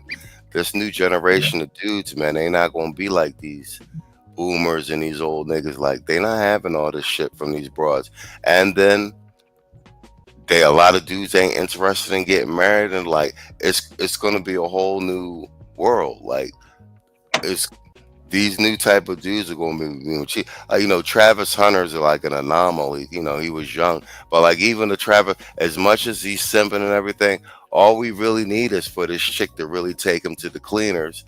Then it's like in real life validation, like, bro, we told you, but it's playing out in public. You know what I'm saying? And then he's going to get he's going to be completely red pilled in real time. And then that's going to be an example for everybody else coming up under him. Like, you know what I'm saying? No matter if it goes bad, it's still a win for the men. Yeah, Broken Blade, right. These streets are about to be a hellscape. Yeah. Yeah, before I left, man, like I was seeing so many homeless women in Philly. It was crazy. I never seen so many. Just everywhere. Bro, there were whole tent cities before I left the DMV too, about going on 2 years ago. They were whole 10 cities, and the majority of them were all women and children, bro. Yeah, I was starting to see more homeless women than homeless men. Yeah. The crazy part is, this shit was like right around the corner from the fucking White House. Eventually, before we moved, they cleared them all out. But you're talking about right around the corner from the fucking White House, down the street and around the corner. So I don't see this thing ending well. I don't, bro. Real shit. Because at the end of the day, those little homeless villages, it was a bunch of bitches. A bunch of bitches and their kids and they new boyfriend or baby daddy. And that's about it. But once he go away, then now what you got? But here's the wildest part. For a lot of them, they were receiving assistance from the state. So the state knew that they knew them hoes was homeless, but they ain't do nothing to help them. And that was before all the migrants came through. And remember, man, we about to enter Trump era. He ain't even been sworn in yet. Like a lot of shit gonna get cut, man. Like, and I'm all for it. What Theo Wild said, Xanax and homelessness is Keisha's legacy. Yeah, spot on. Yeah, that's a whole fact. Yo, wait, Tevin King got a super chat. Hold on, let me go to it. Bang, there it is. Okay, $10 super chat from Tevin King. He said, we touched on this topic a few months ago in California on the amount of homeless USC students living in their car that half are women. I see it every day walking to the post office. There you go, spot on. Yeah, and there's a lot of YouTube content of women like living in their cars and they trying to make that shit look like glamorous or something. Like no matter which way they film it, you just look like a homeless bitch in your car, and it's gross. It's gross. Bitches washing up, bird bathing in like little fucking Uh, like little bowls of water, bro. It's gross. nah, bro. Call it Putting what on it's their makeup in the it's called car. a hoe bath. A hoe bath. Yeah, a They whole hoe bath bath, in the sink. The same bro. rag Like, she washed her face with, she just washed her pussy. That she hoe bathing in the sink, bro. and they be trying to make content like that shit is normal, and it's just like, no, you just look like a bitch living in your car, and you probably stink, homie. Theo Webb said, "Oh, it will end well with them forgotten homeless begging on the streets while we have an excellent women abroad and families. This is the way." Yo, that's not bull. That's no bullshit. And I will reiterate by saying, like, brothers, the sooner you get started, the better. It's 2025. You may or may not be able to take a trip or make it happen in 2025. But if you start planning and situating yourself, you may be able to do it in 2026. And the only thing I can guarantee is your first 30-day stay anywhere, and you're all settled in, the first thing you're going to say to yourself is, damn, I should have did this sooner. Especially when you start running into dudes younger than you and you see that they've been doing it for like the last 2-3 years. You be like, bro, you know what I'm saying? Bro, I remember I met a dude. He was about maybe 6 years younger than me. Fresh out the Navy. He was working a government contract. The day I quit and I said fucking and went home, he was like, nah, I'm staying over here. And I spent 4.5 years. No kids, no wife, no nothing. Where he is today, I don't know. But if I had to take a guess, he's one of them brothers that you're gonna run into. You know what I'm saying? I came back home for the kids. He ain't had none of that. There was no attachments. He just had a bitch he was fucking with that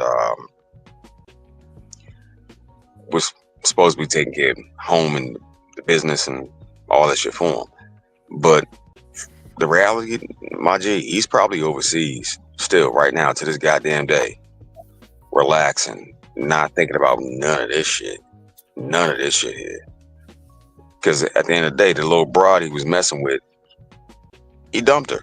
He kicked her out of his house and he went on about his business. You know what I'm saying? So no matter, like, it goes back to the point that you made. No matter which way you go about it, that's up to you. But it's hella options. And being here, staying here, and dealing with this shit, nah, that ain't it. That ain't it, bro. It's not. It's so fucking not, man. And yet again, proof positive. You can do it now, or you can wait, but you're still gonna have to do it eventually. Mm-hmm. And I'm gonna piggyback on what you just said. Along those lines, like actionable steps. I started early in 20 because I've been talking about, you know, 6 months overseas, 6 months in the States since about 2021. So the first thing I started doing was downsizing, like cutting bills I don't need, getting rid of stuff I don't need, like, you know what I'm saying? And I will tell you this, I've been here 3+ weeks. So all my stuff is in storage in the US, right? And I'm sartorial, man. I got custom made suits. I get a coat made every winter, fall. I got custom handmade shoes, everything bespoke. Like I'm a handsome nigga, man. I'd be like, cigar lounges and shit like that. Like, you know what I'm saying? And I dress street too, like, right? So all that shit's in storage. I'm down here in Colombia. I brought a carry-on and one big suitcase. I checked one bag, and then a lot. You know what I'm saying? Brought like some of my computer equipment. I was saying it's the contractor today. Like I live out of my suitcase, and then the stuff that I brought down, like jeans and stuff like that. Technically, I brought more clothes than I actually fucking need. Like I wear a handful of t-shirts and shorts and stuff. Like, bro, like. This is like, unless you like, I brought a pair of nice shoes, nice slack. I didn't bring a suit, but I brought like a couple nice slacks and stuff. Some French cuff shirts, like bro, like I dress right. But Right. unless I'm going to Cantina 15, which is like one of the most famous like steakhouses here, and like I'm going down to Granada to like the nice high end restaurants. Like there's nowhere to wear that shit. You look like Exactly. a weirdo, like a sore thumb wearing that shit down here. Like you know what I'm Yep. saying? Even dressing too nice with labels and all that shit. Like you stand out way too much. You understand what I'm saying? Like, and you Yep. don't want to be the flashy guy walking around. You want to blend in. So like Yep. like I said, I live like with the locals and shit. Like you know what I'm saying? Like, and don't get me wrong. Like you go to the mall, people are dressed nice, but still, it's like that. Like it's nothing like getting flyed up in the U.S. Right? So what I'm saying is like, even like the clothes I brought in my one suitcase, I'm gonna be here for 3 months. Like I still brought too much clothes. You understand what I'm saying? Yeah. Yeah. Like that. Like that's like you know what I'm saying? Like. When you You get don't. overseas, like you don't need all the You shit don't that need you that need shit. in Yep. the States. Like you feel what I'm saying? And like Bro. all my like Bro. my wardrobe, all my shit is in storage. Like all my nice shit and all that. But like how I'm moving, like even when I get back to the States for like 30 days or however, I'll take a few things out of storage just to get around in Philly and shit, or if I gotta go to New York. But even then, like the way it's looking, the majority of my shit gonna be in storage for like the next year. Like and like Bro. where I was living, I've been there like for 11 years. Like it's crazy now that I'm in Colombia, and it's like I can't really in the foreseeable future see me using any of the shit that I actually even got in storage. Bro. You might as well invest heavily in mothballs to make sure that shit don't get ate up. But on some real shit, my nigga, you ain't never gonna use the bulk of that shit for where you at and where you plan on being. Number one, it's too hot. It's too goddamn hot and humid. Number two, you don't need all those different signs of wealth. You don't even want that. Not down Exactly. there. Yeah, you want to Exactly. be able to blend and fade right on in. As long as you don't open your mouth, don't nobody know where you come from. Hmm. But once you learn their version of Espanol, you'll be just fine. Oh But yeah. you I ain't mean, never gonna need that shit. everybody thinks I'm Colombian until I start talking. Yeah, and see, yet again, like for those that quote the video, you see what the homie, what the big brother looked like. So that should tell you what the fuck down there. Hmm. What Yeah, the everybody complexion thinks is. I'm Colombian until I start talking. Even like if I'll be like, no Espanol, they don't think that I'm American. They still be like, they be looking at me stupid, like, you don't speak Spanish? Like, you know what I'm saying? Until I say I'm American, then they be like, oh, Americano, you know what I'm saying? But like, Yeah, people think I'm yeah. Colombian.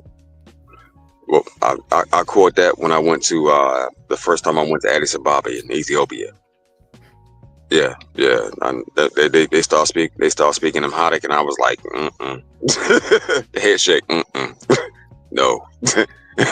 Habasha, nah, Mhm. nah. And like, I know a little bit of Spanish, so I'll converse a little bit, and then I'll be like, yo, you know what I'm saying? Tranquilo, you got to slow it down, and they'll still keep, like I said, until I flat out be like, yo, Americano.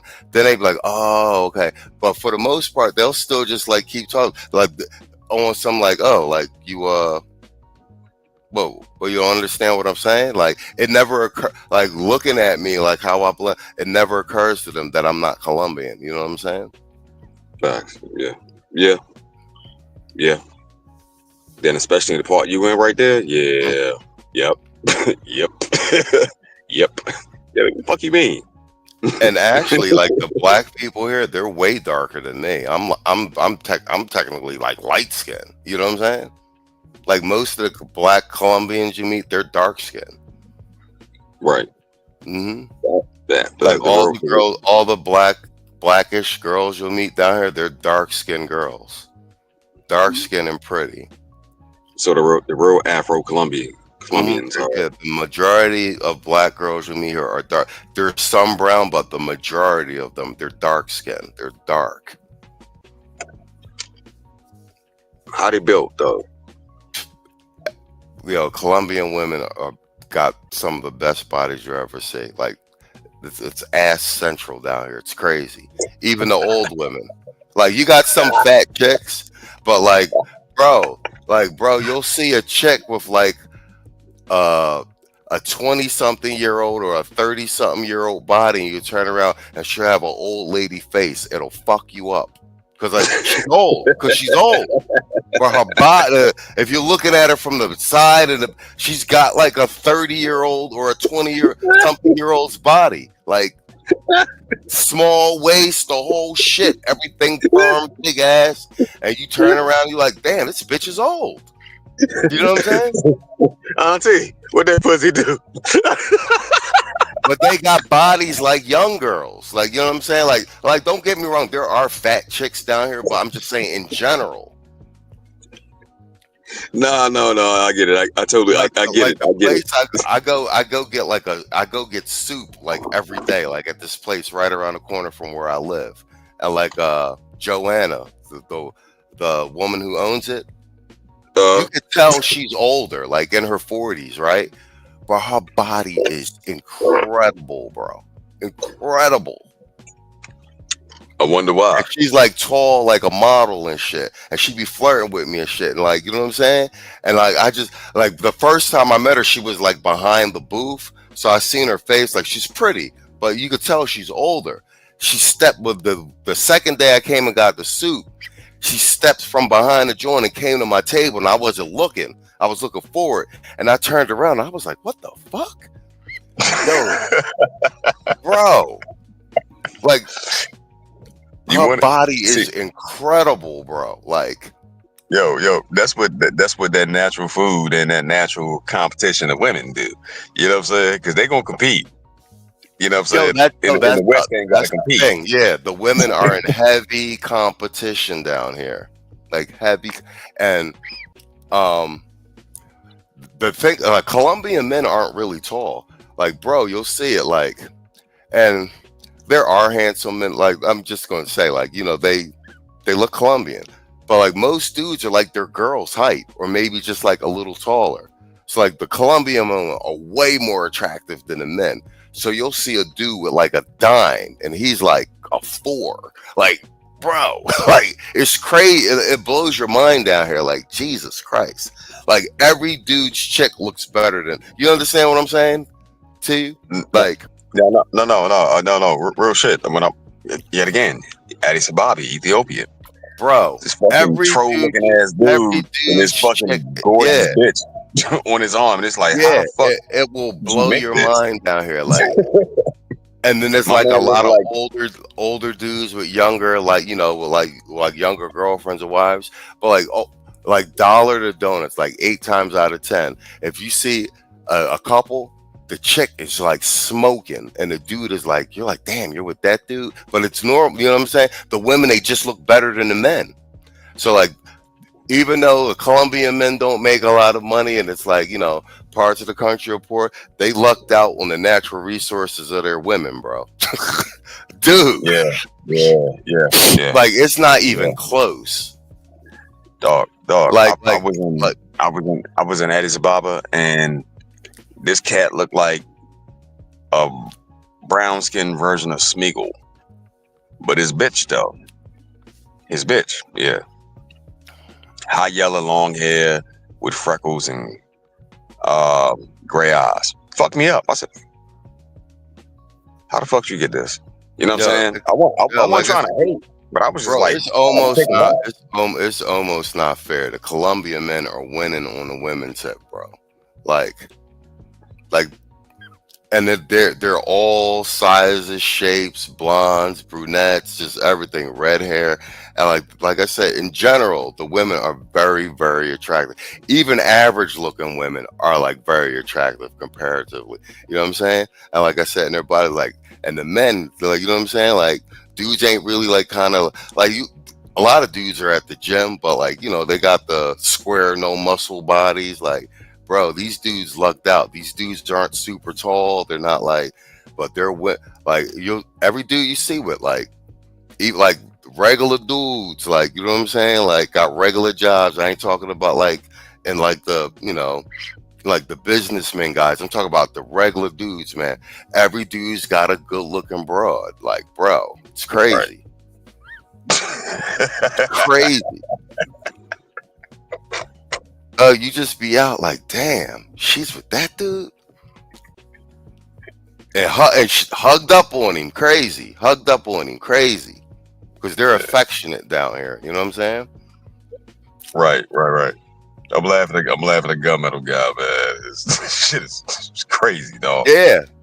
So what you're saying, they're natural resource women, and we have oil spill. Yo, it's not fair, bro. Like, It's not.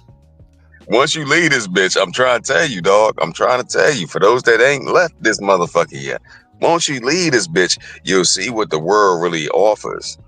Like, yeah. So what I say, like, what it's like, God bless these guys to be like, well, you guys aren't going to make a lot of money in your lifetime, but we are going to bless you with some beautiful fucking women. You guys don't need, and you guys will be the same height as the women. And as many as you want. Like I said, in general, dudes are maybe like an inch or so taller than the women down here. I'm telling you. What happens if a man from that culture gets into an argument with his lady, and because she don't want to give him no putty, or that ain't really an issue down here. Like it's like the way the culture's set up. Like, okay, that's just not going to happen. Dude could just get up and go anywhere, and like the way the culture's set up, like just vagina everywhere, and he can be back in an hour, and like, you know what I'm saying? So that's why the women are in check down here, because they could just be if not like replaced as like, the wife or the girlfriend. Like, if you don't want to fuck your man, somebody will fuck him down here. That's not a problem. Yeah. With that said woman, that horrible woman that would do such a horrible thing, would she be more attractive than a wife, possibly? Yeah. Okay. The chicks kind of know that, like, bro, like at any given time, your man can bang someone younger than you and more attractive than you at any time during the day, at any given day, anytime he wants. You know what I'm saying? Not like replace you as the girlfriend or the wife, but if you don't want to have sex with him, he can have. There's sex available everywhere, and it's like it's part of the culture. So like that's like why the women are in check down here. Like, you know what I'm saying? Like, just coochie on the man. Just on the man. There's no like holding out on pussy down here. Like, you know what I'm saying? That's not happening down here. Slipknot said, "Do women call guys poppy in Colombia?" Yeah. Mm-hmm. Yeah. Mm-hmm. Yeah. Yep. Mm-hmm. That's for like boyfriends and husbands. Oh. Well, we're about to tip into the 3-hour mark. Shit, we can keep rolling if you want, but trying to be respectful of your time and the brother's time. Man, but I know it's a lot. I know it's a lot. And no, I'm chilling. I'm in Colombia. I don't have to go to work tomorrow.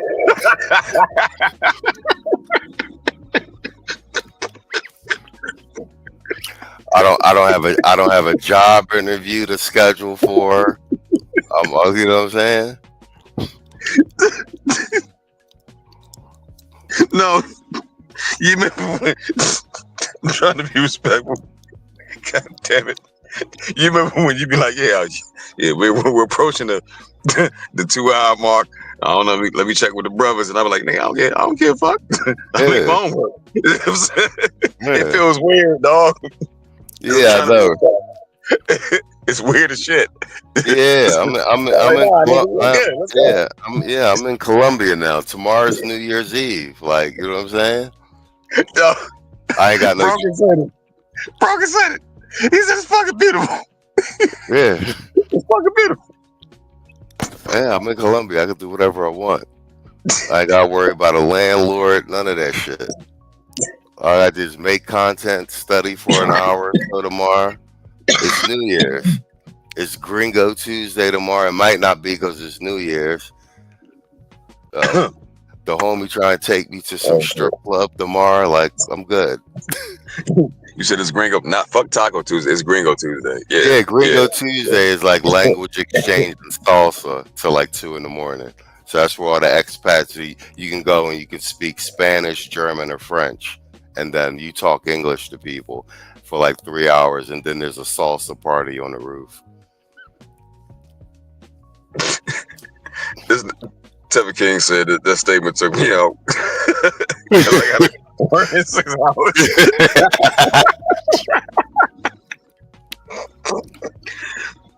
Oh, bro, much love to you, fam.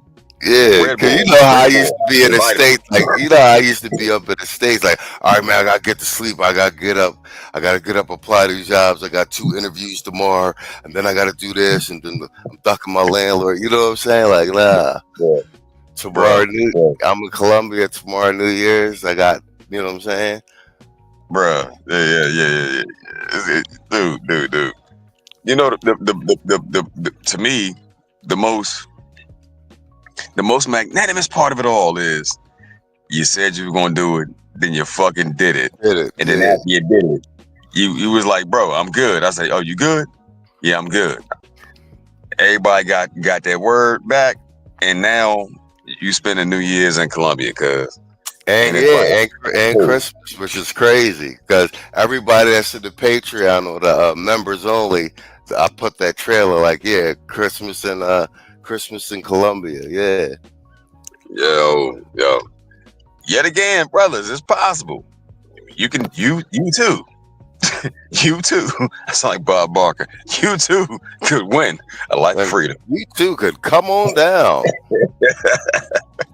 Straight fucking facts, man.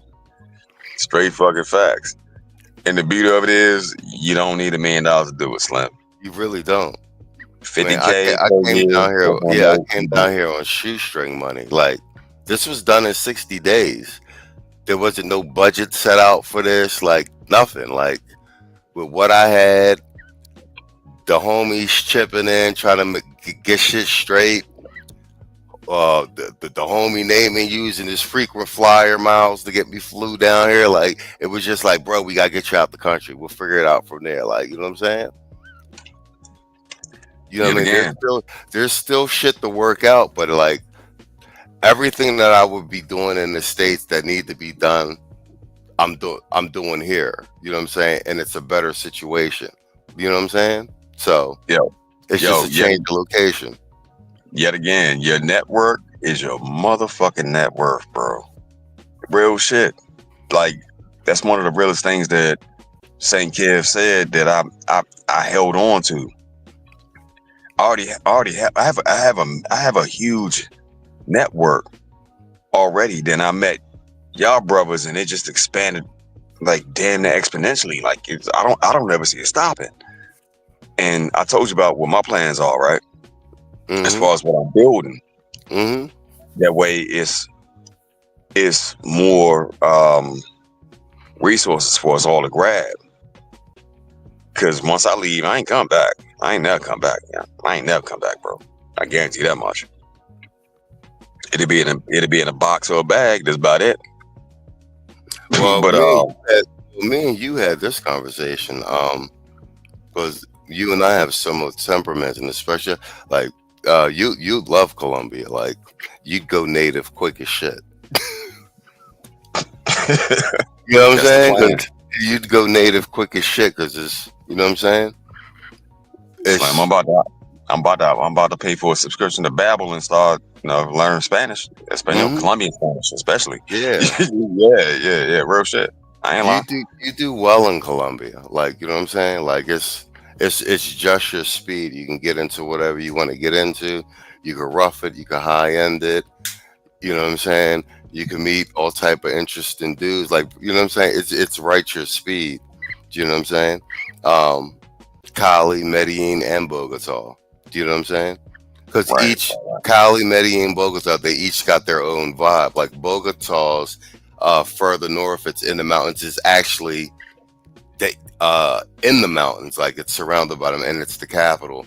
everybody knows, Medellin's like the party capital, blah blah blah blah blah.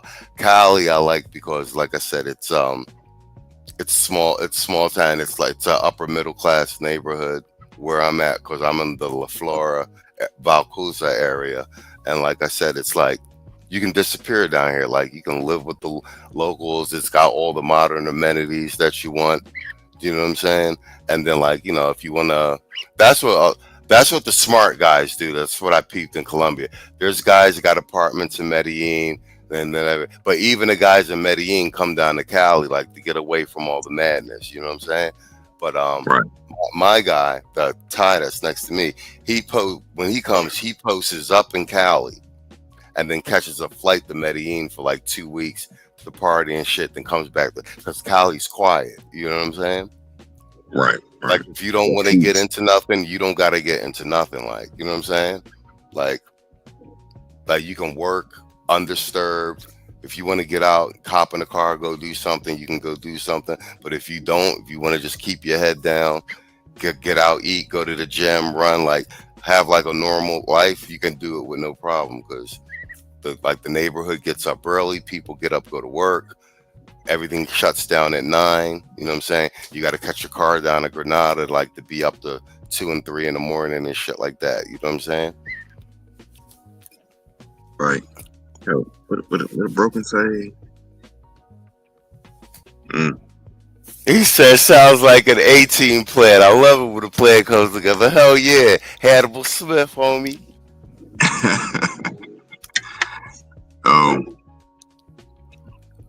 Motherfucking, at the end of the day, what I've seen is a change. Not just in your personality, but also it's your energy. Because I know you. I don't let on to it too often, but I'm sensitive to people's energy, bro. And at the end of the day, you sound much more relaxed. Oh man, Much freer. Nigga, I was high, strung, stressed as shit season 1 through season 6. Bro, you was wound up tight in the motherfucking garage door spring, Slim. You wound up tight as shit. Snapping on everything. Snapping on everything. Motherfucker, now? Oh, nah. Yeah, I'm chilling. I know. Like I was doing some drill sergeant shit. I know. Bro, you sound like Silky Slim the pimp over that motherfucker. Yeah, you know what I'm saying? Relax, be easy, baby, be easy. Yeah, I was on some drill sergeant shit. I know. But bro, we had so much shit to get done. Like we was building that shit from scratch. Me and Saul wasn't fucking sleeping. I'm putting the shows together, bro.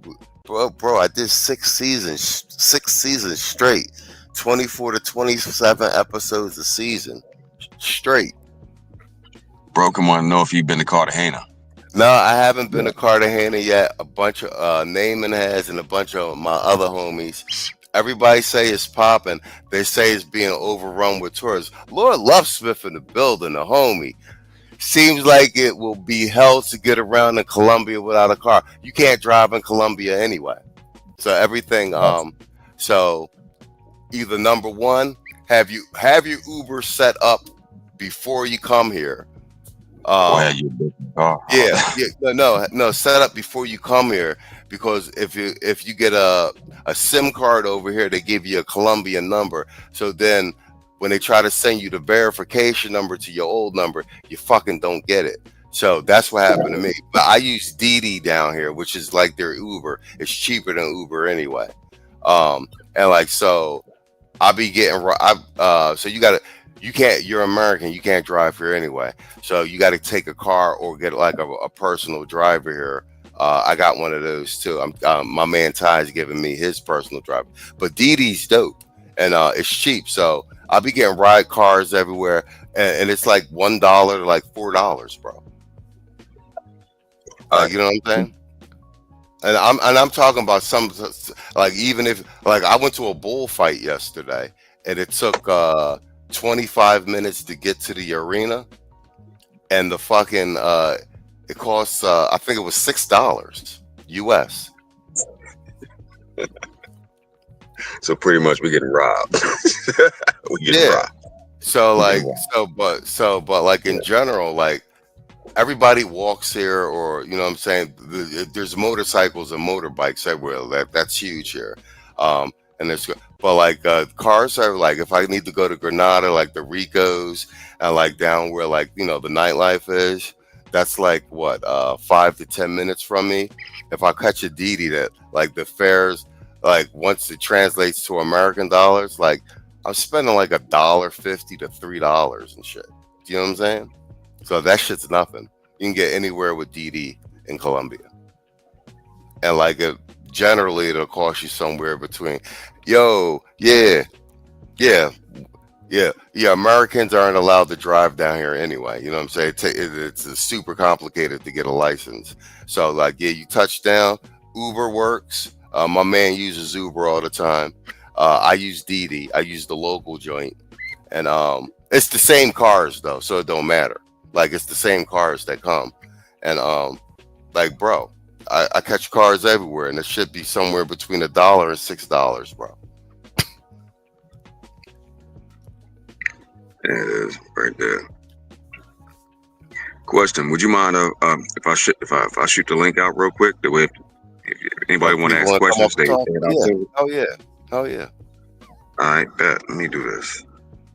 Yeah, bro. Definitely come to Colombia. And like I said, depending on what your taste is, could go to Medellin if you wanna pop bottles and be like with the super bad Colombians, because all the super bad ones are in Medellin. Cali's more laid back. Cartagena's got a beach and all that. Barranquilla's got a beach. You know what I'm saying? It's like whatever you're into. Bogota's real modern too. And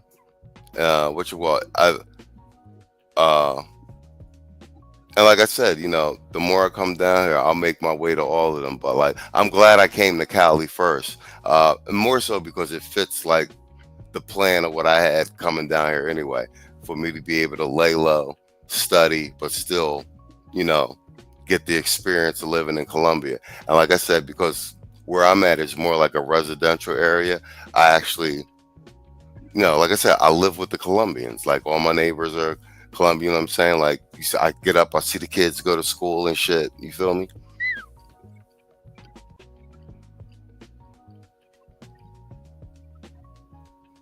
There we go. All right, so I dropped the link. If y'all got any questions, please feel free to ask the brother. You know. Yeah, definitely. I done talked, and I've gotten updates throughout these 3 weeks. So I know he good. But it's still like somebody might have something to say. No, Real that's fast. cool. Anybody want to ask any questions? But we needed to do this anyway. Like we haven't streamed on a Sunday. That's how everybody catch us again. Technically, our weekly update with what's going on before we cover content and everything. So it's good to give everybody a behind the scenes of what's going on with the channel and check in to everybody that's been supporting us. You know what I'm saying? And I thought this was a good novel idea to do the dual stream from your channel and just do like a casual check-in before we do the full production show on Sundays. All right. You dropped the link. I don't see it in the chat. Yeah, I did. It's the let me try it again. That's crazy. Unless my shit is behind. No, my shit ain't behind. See, boom. Do it again.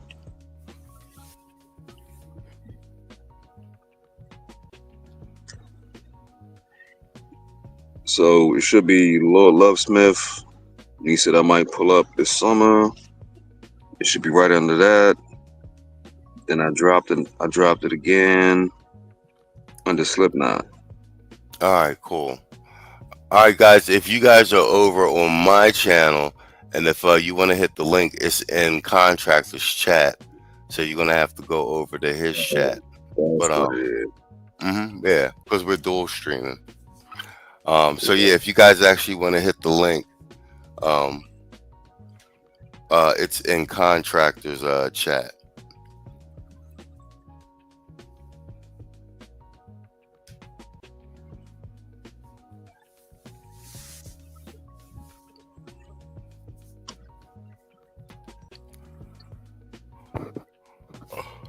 Yeah, but if not, we're gonna do this check-in like once a week, and do this dual stream. I think this is a good content idea.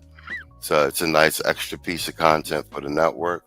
And other than when I do a clip show, we'll get back to the Sunday streams. Because I didn't talk to everybody on the phone behind the scenes except for Tito and Hoop. But I text Hoop every Friday for the Sabbath. I mean, not Hoop, Tito. All right. Bet. Yeah. Well, we at the 3 hour, 15-minute mark. This is a good stream. All right, this is a good idea. It turns out good. Everybody showed up. It looked like people enjoyed the conversation. I did as well. Yeah, nice first round, contractor. Yo, bro, you know, the flagship is the flagship. But if you need anything, fam, I got you. I got you. Ain't about nothing. No, this is as far definitely the move. This is definitely the move. This is a Oh, nice hold up. idea for a new Hold show. up. Hold up. Somebody, Lil Love Smith, just dropped in. Oh, did he hit the link? Bet. Yep. Yo, Yo, what's happening, Playhouse Columbia? yo, what's man? good with you, What Playboy? up, man? Man, I'm just playing Madden 25 with my youngest son. I'm losing, by the way, if anybody. Yo, that's what's up. I actually never. I mean, you always in the chat, man. You've been supporting, man. You've been supporting for a couple seasons, but this is actually my first time actually talking to you. So that's what's up, man. And you've been supporting the channel, the streams. You showed up diligently every Sunday, man. I appreciate it, bro. It's nice to finally speak to you in person. Yeah, man, definitely, man. You brothers got a good thing going on, man. And congratulations on your move to Columbia, by the way, man. How's it over there? Man, it's fantastic, man. Like I've been settled up. This been about 3.5 weeks so far. I'm staying to March 3rd, but I'm settled in, man. Like I'm comfortable. I know my way around and everything. Thanks to linking with the right brothers. My apartment is nice. I'm moving into another apartment in January, but I'm comfortable. Like I got everything I need. The food is good. The women, I'm on a good routine. I'm in a good gym. I run every morning. Yeah, man. The quality of life is definitely better. I'm not stressed and everything. It was definitely the right thing to do. Even though at the time I didn't think it was the convenient time to do it. Luckily I had the brothers around me who basically talked me and forced me into the situation, and they was right. Now that I'm here, I'm like, shit, I should have done this shit sooner. That's what I was saying. It's definitely the right move. Because, I'm definitely glad to hear that, brother. Yeah. Definitely. Yeah, you know how it is, man. You wait long enough, to the right time ends up not being the right time, and tomorrow ends up turning into never. You know what I'm saying? Exactly. Tomorrow brings on another challenge. So you're pretty much staying with the locals, close by the locals, you said, right? Yeah, I'm in Cali, Colombia. I'm in the La Flora area. It's like an upper middle class neighborhood. So, Okay. a lot of the working people. I'm right around the corner from the Chippy Chape Mall. It's like the second biggest mall in South America. So it's I got all the amenities and stuff that I need close to me. You know what I'm saying? It's a nice neighborhood. What process did you use to conduct your threat assessment of the neighbors that you're living nearby? And Oh how no, that's far what are I'm you from the saying. U.S. Embassy? Oh, the U.S. Embassy's in actually Bogota, so I'm ridiculously far. There's Okay. only one in Columbia. It's in Lasted for Bogota. a So while. I'm in college. Yeah, but like I said, La Florida, like Columbia's got 6 zones, zone 1 through 6. So I'm in like 5/6, which is like the most upscale zone. Do you know what I'm saying? Okay. So Yeah. I'm, and like I said, I'm right around the corner from the Chippy Chape Mall. Like like I said, I'm in the upper middle class like Upper neighborhood. middle class. Like Okay. yeah, there's Okay. no. Do you know what I'm saying? It's all nice businesses. There's like I'm right around the corner from like one of the best schools like in Cali, Columbia. Like the parents have to have money to send their kids to this school. It's almost like a private school. You see them in their uniforms. People are up early. They're going to work. Like you know what I'm saying? It's not. It's not. So yeah, like you got to have a little bit of money if you're Colombian to live up here. A lot of people walking French bulldogs and fucking Yorkies and shit. You feel me? Pretty safe neighborhood. Yeah, yeah. You know what I'm saying? Like Yeah. you gotta travel. I gotta travel outside of this zone to get in trouble, basically. Like I gotta go down to Centro or past Granada or something like that. Do you know what I'm saying? Yeah. So But you're it's just a just like pretty any laid other back neighborhood area. it's Yeah. just like any other neighborhood in the States. You in a nice neighborhood, but you drive 10 minutes this way, you could be in a bad neighborhood. It's the same thing. Yeah. Yeah. That's good to hear. Well, I'm definitely here that you relax here. Everything's squared away, brother. Man, enjoy your time over there, man. So you say you're gonna stay until March? I catch my flight back to the States is March 3rd. So I'm Man, here take your time, brother. January, Take your February. time. No rushing back. I'm gonna say, Oh like I no, said, that's man, when my return. summer. That's when my return ticket is because you can't enter Yeah, Colombia without a return ticket now because I yeah, guess too many people were like overstaying their visa or just doing a one way and not leaving and shit. So they just recently instated that one. As far as I know, the return yeah. trip thing. So it's cool. I'll be. You know what I'm saying? And then without the extended visa, you only get to stay in Colombia 6 months every year. Like the clock restarts for you the beginning of every new year. So I'm here at the tail end. So my clock, the time I spent in December ends up not counting once right after New Year's Day after tomorrow. The clock starts for me again, starting January. So if I leave in March, I end up with being able to stay here another 4 months before the end of 2025 without having to get an extended visa. So I get 6 months in Colombia this year. Man, enjoy it, brother. Enjoy it, man. Summer I might pull up. I just gotta submit a lot of paperwork with my job before I travel. You know how that goes, Exactly. contractor, because contractor is a government guy. He knows how Yeah. that go. Yeah, man. Yeah, Yeah, It's man. You always got some bullshit that paperwork, pimping. It's always some bullshit yeah. that paperwork. You gotta I you know. gotta let them know where you're going, when you go, and yeah, before you especially if you come got them back. security clearances. Yeah. Yep. And when you're on your way back, you gotta fill out some more paperwork. You're gonna let them know before you touch down. Mm-hmm. Oh fucking, Man, they be that's looking at that. They be looking at that cat card in the airport real hard. Like, are you sure, you? man, Are you that's one of sure, my you? biggest that's one of my biggest deterrent from traveling, man. I'm like, God, I don't want to do all this bullshit ass paperwork. I Nah, just I want to get it. enjoy my life. Yeah, I actually ran into two guys at Rico's with that same thing being like because they had certain security clearances, so it's like they had to let them know where they were going and when they were coming back, and they were actually complaining about the same thing. But dude was just like, well, you just got to make the adjustments because I want to travel. Like, you know what I mean? They ended up being like, this is my third, fourth time doing it. It ain't nothing now. You know what I'm saying? Filling out the Yeah, paperwork. But yeah, you're like the fifth person I heard have this paperwork conversation. yeah, bro. You know it's a pain in the butt. It's a real pain in the ass, some goddamn paperwork. But it's all good though. But I'm gonna definitely pull up in the summer for sure. I'm gonna bring myself over there this Well, hell summer for yeah. sure, for sure. Um, I should probably, I'll be here in the summer as well because I'll probably Yeah, I'll get 4 additional months when I come.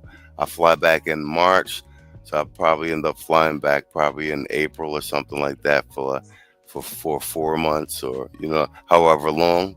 So yeah, Yeah. anytime around that time. Theo said he'll be down here. He said in May, so I'll probably actually be down here and link up with Theo. So yeah, man, like definitely do it, bro. Like um Yeah, man.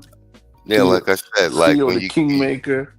Theo is the kingmaker, man. Quiet as Yeah. kept, bro. Yeah, man. Quiet Theo, as man. kept. That dude is a genius. He really is.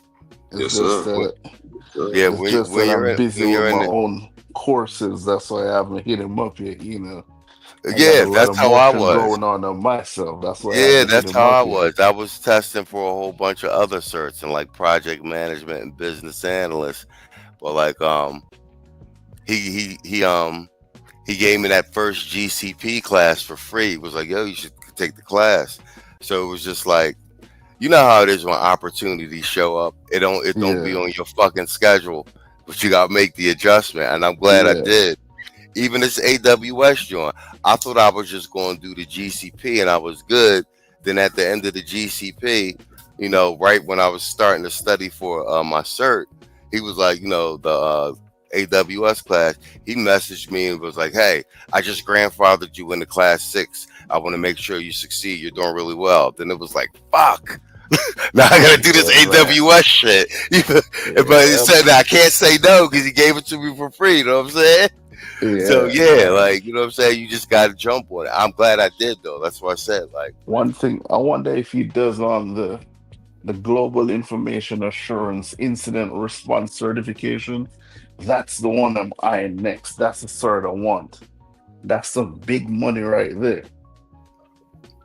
I know he does CISSP. He does a bunch of them. Like Theo's kind of like certed and everything, like the GRC shit, everything.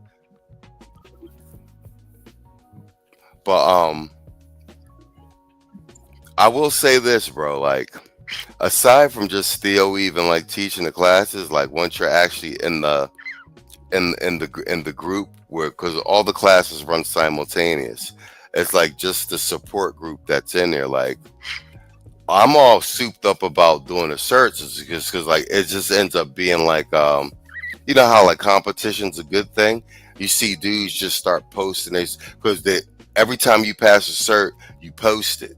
So you just be seeing dudes dropping certs in there every other day. You be like, fuck, I need to start studying because it just ends up being like a competition thing. Like, all right, well, I guess I got to get certed then. You know what I'm saying? Because you be seeing, you know what I'm saying? Like your confidence level goes up because you see everybody around you succeeding. And then when the person actually succeeds, you'll see in a group, they'll drop like all the stuff, like, here's all the stuff I studied to pass the cert. And they'll give you links to all the shit. Kind of let me know if you're studying for the cert, I help you study for it. Like, that's the big thing in the group. They'll give you all their study resources, all their notes, everything. So even if like you fail the cert one time, the group set up that like there's no way over the long run that you can fail. Like say you fail a cert the first time, you just get up with the people who passed the actual cert and then like they'll make sure that you pass the second time. Like, you know what I'm saying? It's a real hands-on camaraderie type thing. Like everybody wants everybody to succeed. And like, you know what I'm saying?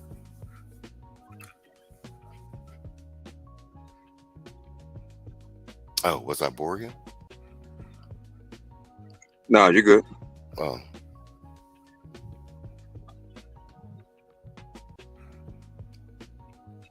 Bro, you there? Oh, he might have dropped out. I was fucking around backstage. That might be my fault. Wait, did you mute Nope. him? I don't think so. But now he's muted. Unmute. No, I didn't. Hold on, can you hear me? 1, 2, I can 3. hear you now. Yeah, I can hear you now. Yeah, yeah, yeah, man. Sound like y'all got a solid brotherhood going on over there, man. Yeah, I mean, you got to give it to Theo. He's really built a solid Hey, man, I be framework. watching Thea from a distance, man. That's why I label him the Kingmaker, bro. That's why I label him the Kingmaker, man. I've been watching him from a distance, bro. See as that dude. He's generated like $5 million in salary for black men in the group. You know what I'm saying? Like he keeps like Yeah, track of like everybody's. He keeps track of the number of men who've served, and then he keeps track of the jobs and their salaries. You understand what I'm saying? nice, nice, So you know, look, nice. this is just like corporate KPI. Like he's got the KPIs to justify all the hype around them. You know what I'm saying?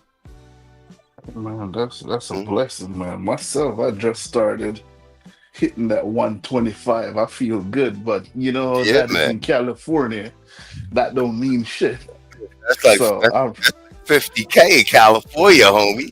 exactly. So Damn. I'm on a hunt. I'm pressuring myself to. I'm like, okay, by let's say by August in the new year, I should be at least at another 30% on top of that, Hell yeah. or if not double that shit. Because man, That Cali cost of living is murder. That shit might be worse than New York.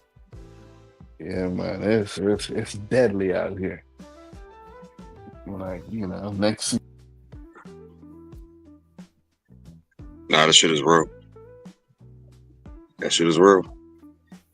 Or, or, or, homie, you could be like, fuck all that and make that bread and be overseas and have more than enough. You know what I'm saying? At the end of the day, it's we make a lot of money over here in the U.S. But you can't even see where it go outside of taxes. You know what I'm saying? So yeah, you made that bread, but it gets spent on everything else. You know what I mean? Outside of just normal fucking life, man. Yeah, So man. You gotta find a way to break off of that hamster wheel. You know what I'm saying? And then like part of me transitioning like overseas 6 to 9 months out of the year, you know, you know, s- hypothetically, if I do get a remote cybersecurity job, a big incentive of like being able to spend the majority of the time overseas is for me to be able to save that money, a larger part of my take-home pay, and put it into a Roth IRA or investments, so I can save more of the money because I won't be covering so much of the United States overhead costs. You understand what I'm saying? It's a money arbitrage scheme too. You know what I'm saying? Yeah, I feel that, Mm, man. The reason why I haven't left for overseas, like I say, I have two sons. My exactly. youngest is in football, and my oldest is about to start golf. So Yeah. yeah, that's all the reason why I'm head on a plane and get the hell up out of here. Oh My no, two I dig it. sons. No, no, no, I definitely dig it. That's what I was saying earlier. Is everybody's solution to the travel thing is going to be tailor made to them. Like, you know what I'm saying? But Yeah, in any regard, the sooner you start, the better. Do you know what I'm saying? Even if yeah, it's that's true. even if it starts with just taking a smaller trip, like, you know what I mean? You can only stay for 2 weeks. Like, just, it's like a muscle. You got to exercise it. Do you know what I'm Yeah, saying? Now that I'm like, even me, if Quiet Storm and the homie didn't like proactively set the wheel in motion, um, I wouldn't be here. You know what I'm saying? It wasn't my idea to get up and get out of here in 60 days. You know what I'm saying? I don't recommend that for everybody. You know what I'm saying? But yeah, I'm just saying now that I'm here, I'm glad that I did it. And I'm just going to reverse engineer my solution from here. But at least I'm living in Colombia for 3 months straight. You know what I'm saying? Still doing what I need to do. I'll be doing the same thing if I was in the States and under a lot more stress with a lot more overhead. Do you know what I'm saying? Yeah, but at least with this solution, you reduce your overhead a lot. Hmm. You And can I'm see a actually lot of your getting a, money. yeah, and I'm actually getting to live overseas instead of being like, oh, let me work it out over here, and then when this is all worked out, then I go overseas. Like you know what I'm saying?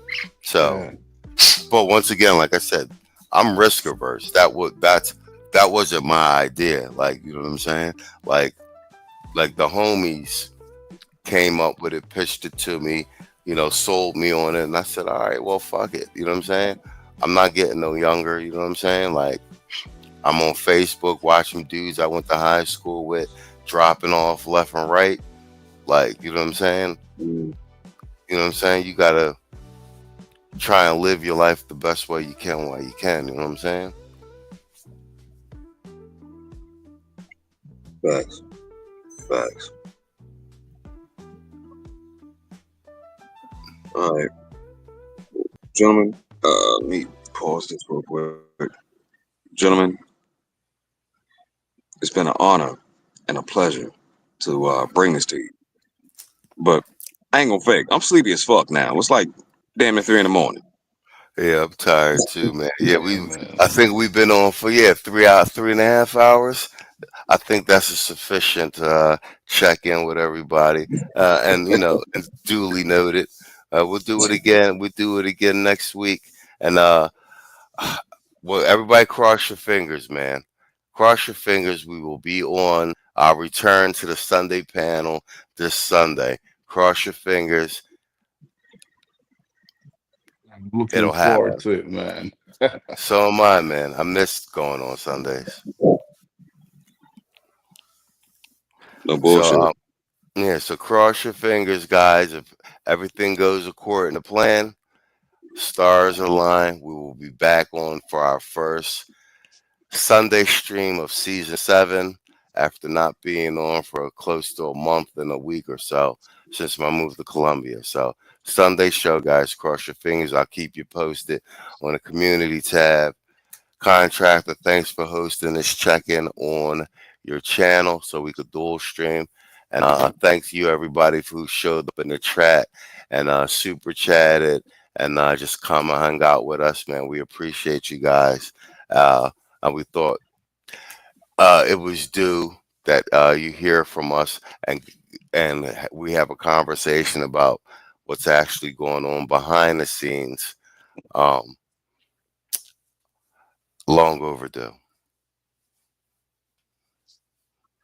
All right, brothers. Salute you, Machismo. Salute you, Lord Love Smith. I'm gonna drop y'all down. I'm Oh, gonna say a couple words, and or Lord Love Smith, unless you want to say something real quick. no, man. Salute to you, fellas, man, and stay dangerous until we Yes, meet again, sir. fellas. Until we meet again. Until we meet again, sir. Yes, sir. Yes, sir. Yes, sir. I'm gonna drop y'all brothers down and say a few more words, and after that, we gone. All right. It's been a pleasure. Always an honor, sir. Always an honor. Always.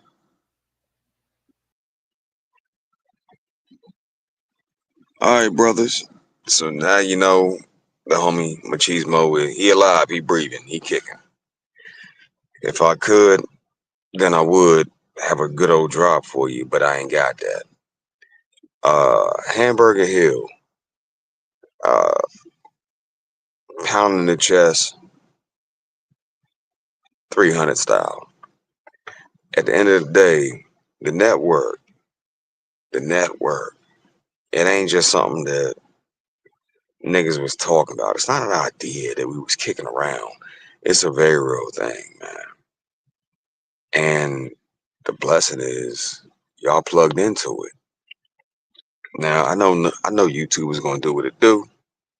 It's gonna fuck me over. It's gonna play with numbers. It's gonna be like you only had 18, now it's 19, now it's 25, now it's 37, now it's 0 watching. I don't care about none of that. To quote um, my mentor, I'm not ashamed to say it. Jet Black,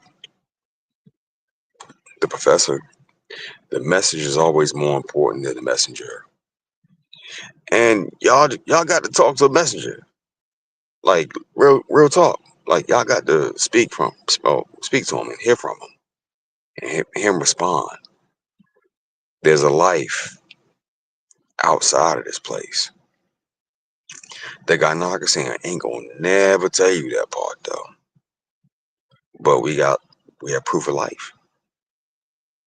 There was a situation that happened a little while ago where the homie Machismo said check for proof of life, and I was like, fuck, you're right. And my big brother looked out for me on that one. So we have proof of life, gentlemen. At the end of the day, he came back with a good old field report, and that report said this shit here better than what the fuck you got over there. Now, what you want to do with it? It's officially 2. That's my pit. He just woke his ass up, snoring loud, motherfucker. It's officially 2:49, soon to be 50 a.m. Y'all done got the goods, the brother good, and we gonna check back in with you. This gonna be a weekly thing. That way, it reduces strain on his internet, so on and so forth. Because that's another thing you gotta plan for. You brothers be smooth, y'all be easy, y'all be at peace. And at the end of the day, I ain't got no drop for you, but I can say, in my real motherfucking voice, fuck all you hoes. Fuck each and every one of you nasty, raggedy, scut bucket ass bitches. We got proof of something better out there. Act up if you motherfucking want to. You didn't get left behind. It's your boy. It's your brother. It's your uncle. It's your cousin. It's me. But peace to you. And don't worry about all the bullshit. We got a number free from the Matrix, gentlemen. I think that deserves a round of motherfucking applause. You dig? Just my personal motherfucking opinion. One more free, one more Neo out the Matrix. I think we're doing damn fucking good. Blue Book and go. And Broken Blade put it best. There it is. Blue Book, pack your shit, plane, go, relax, and find peace. But I'll leave that part there. Me and the Pity about to go in the house and chill the fuck out. You brothers be easy. We out.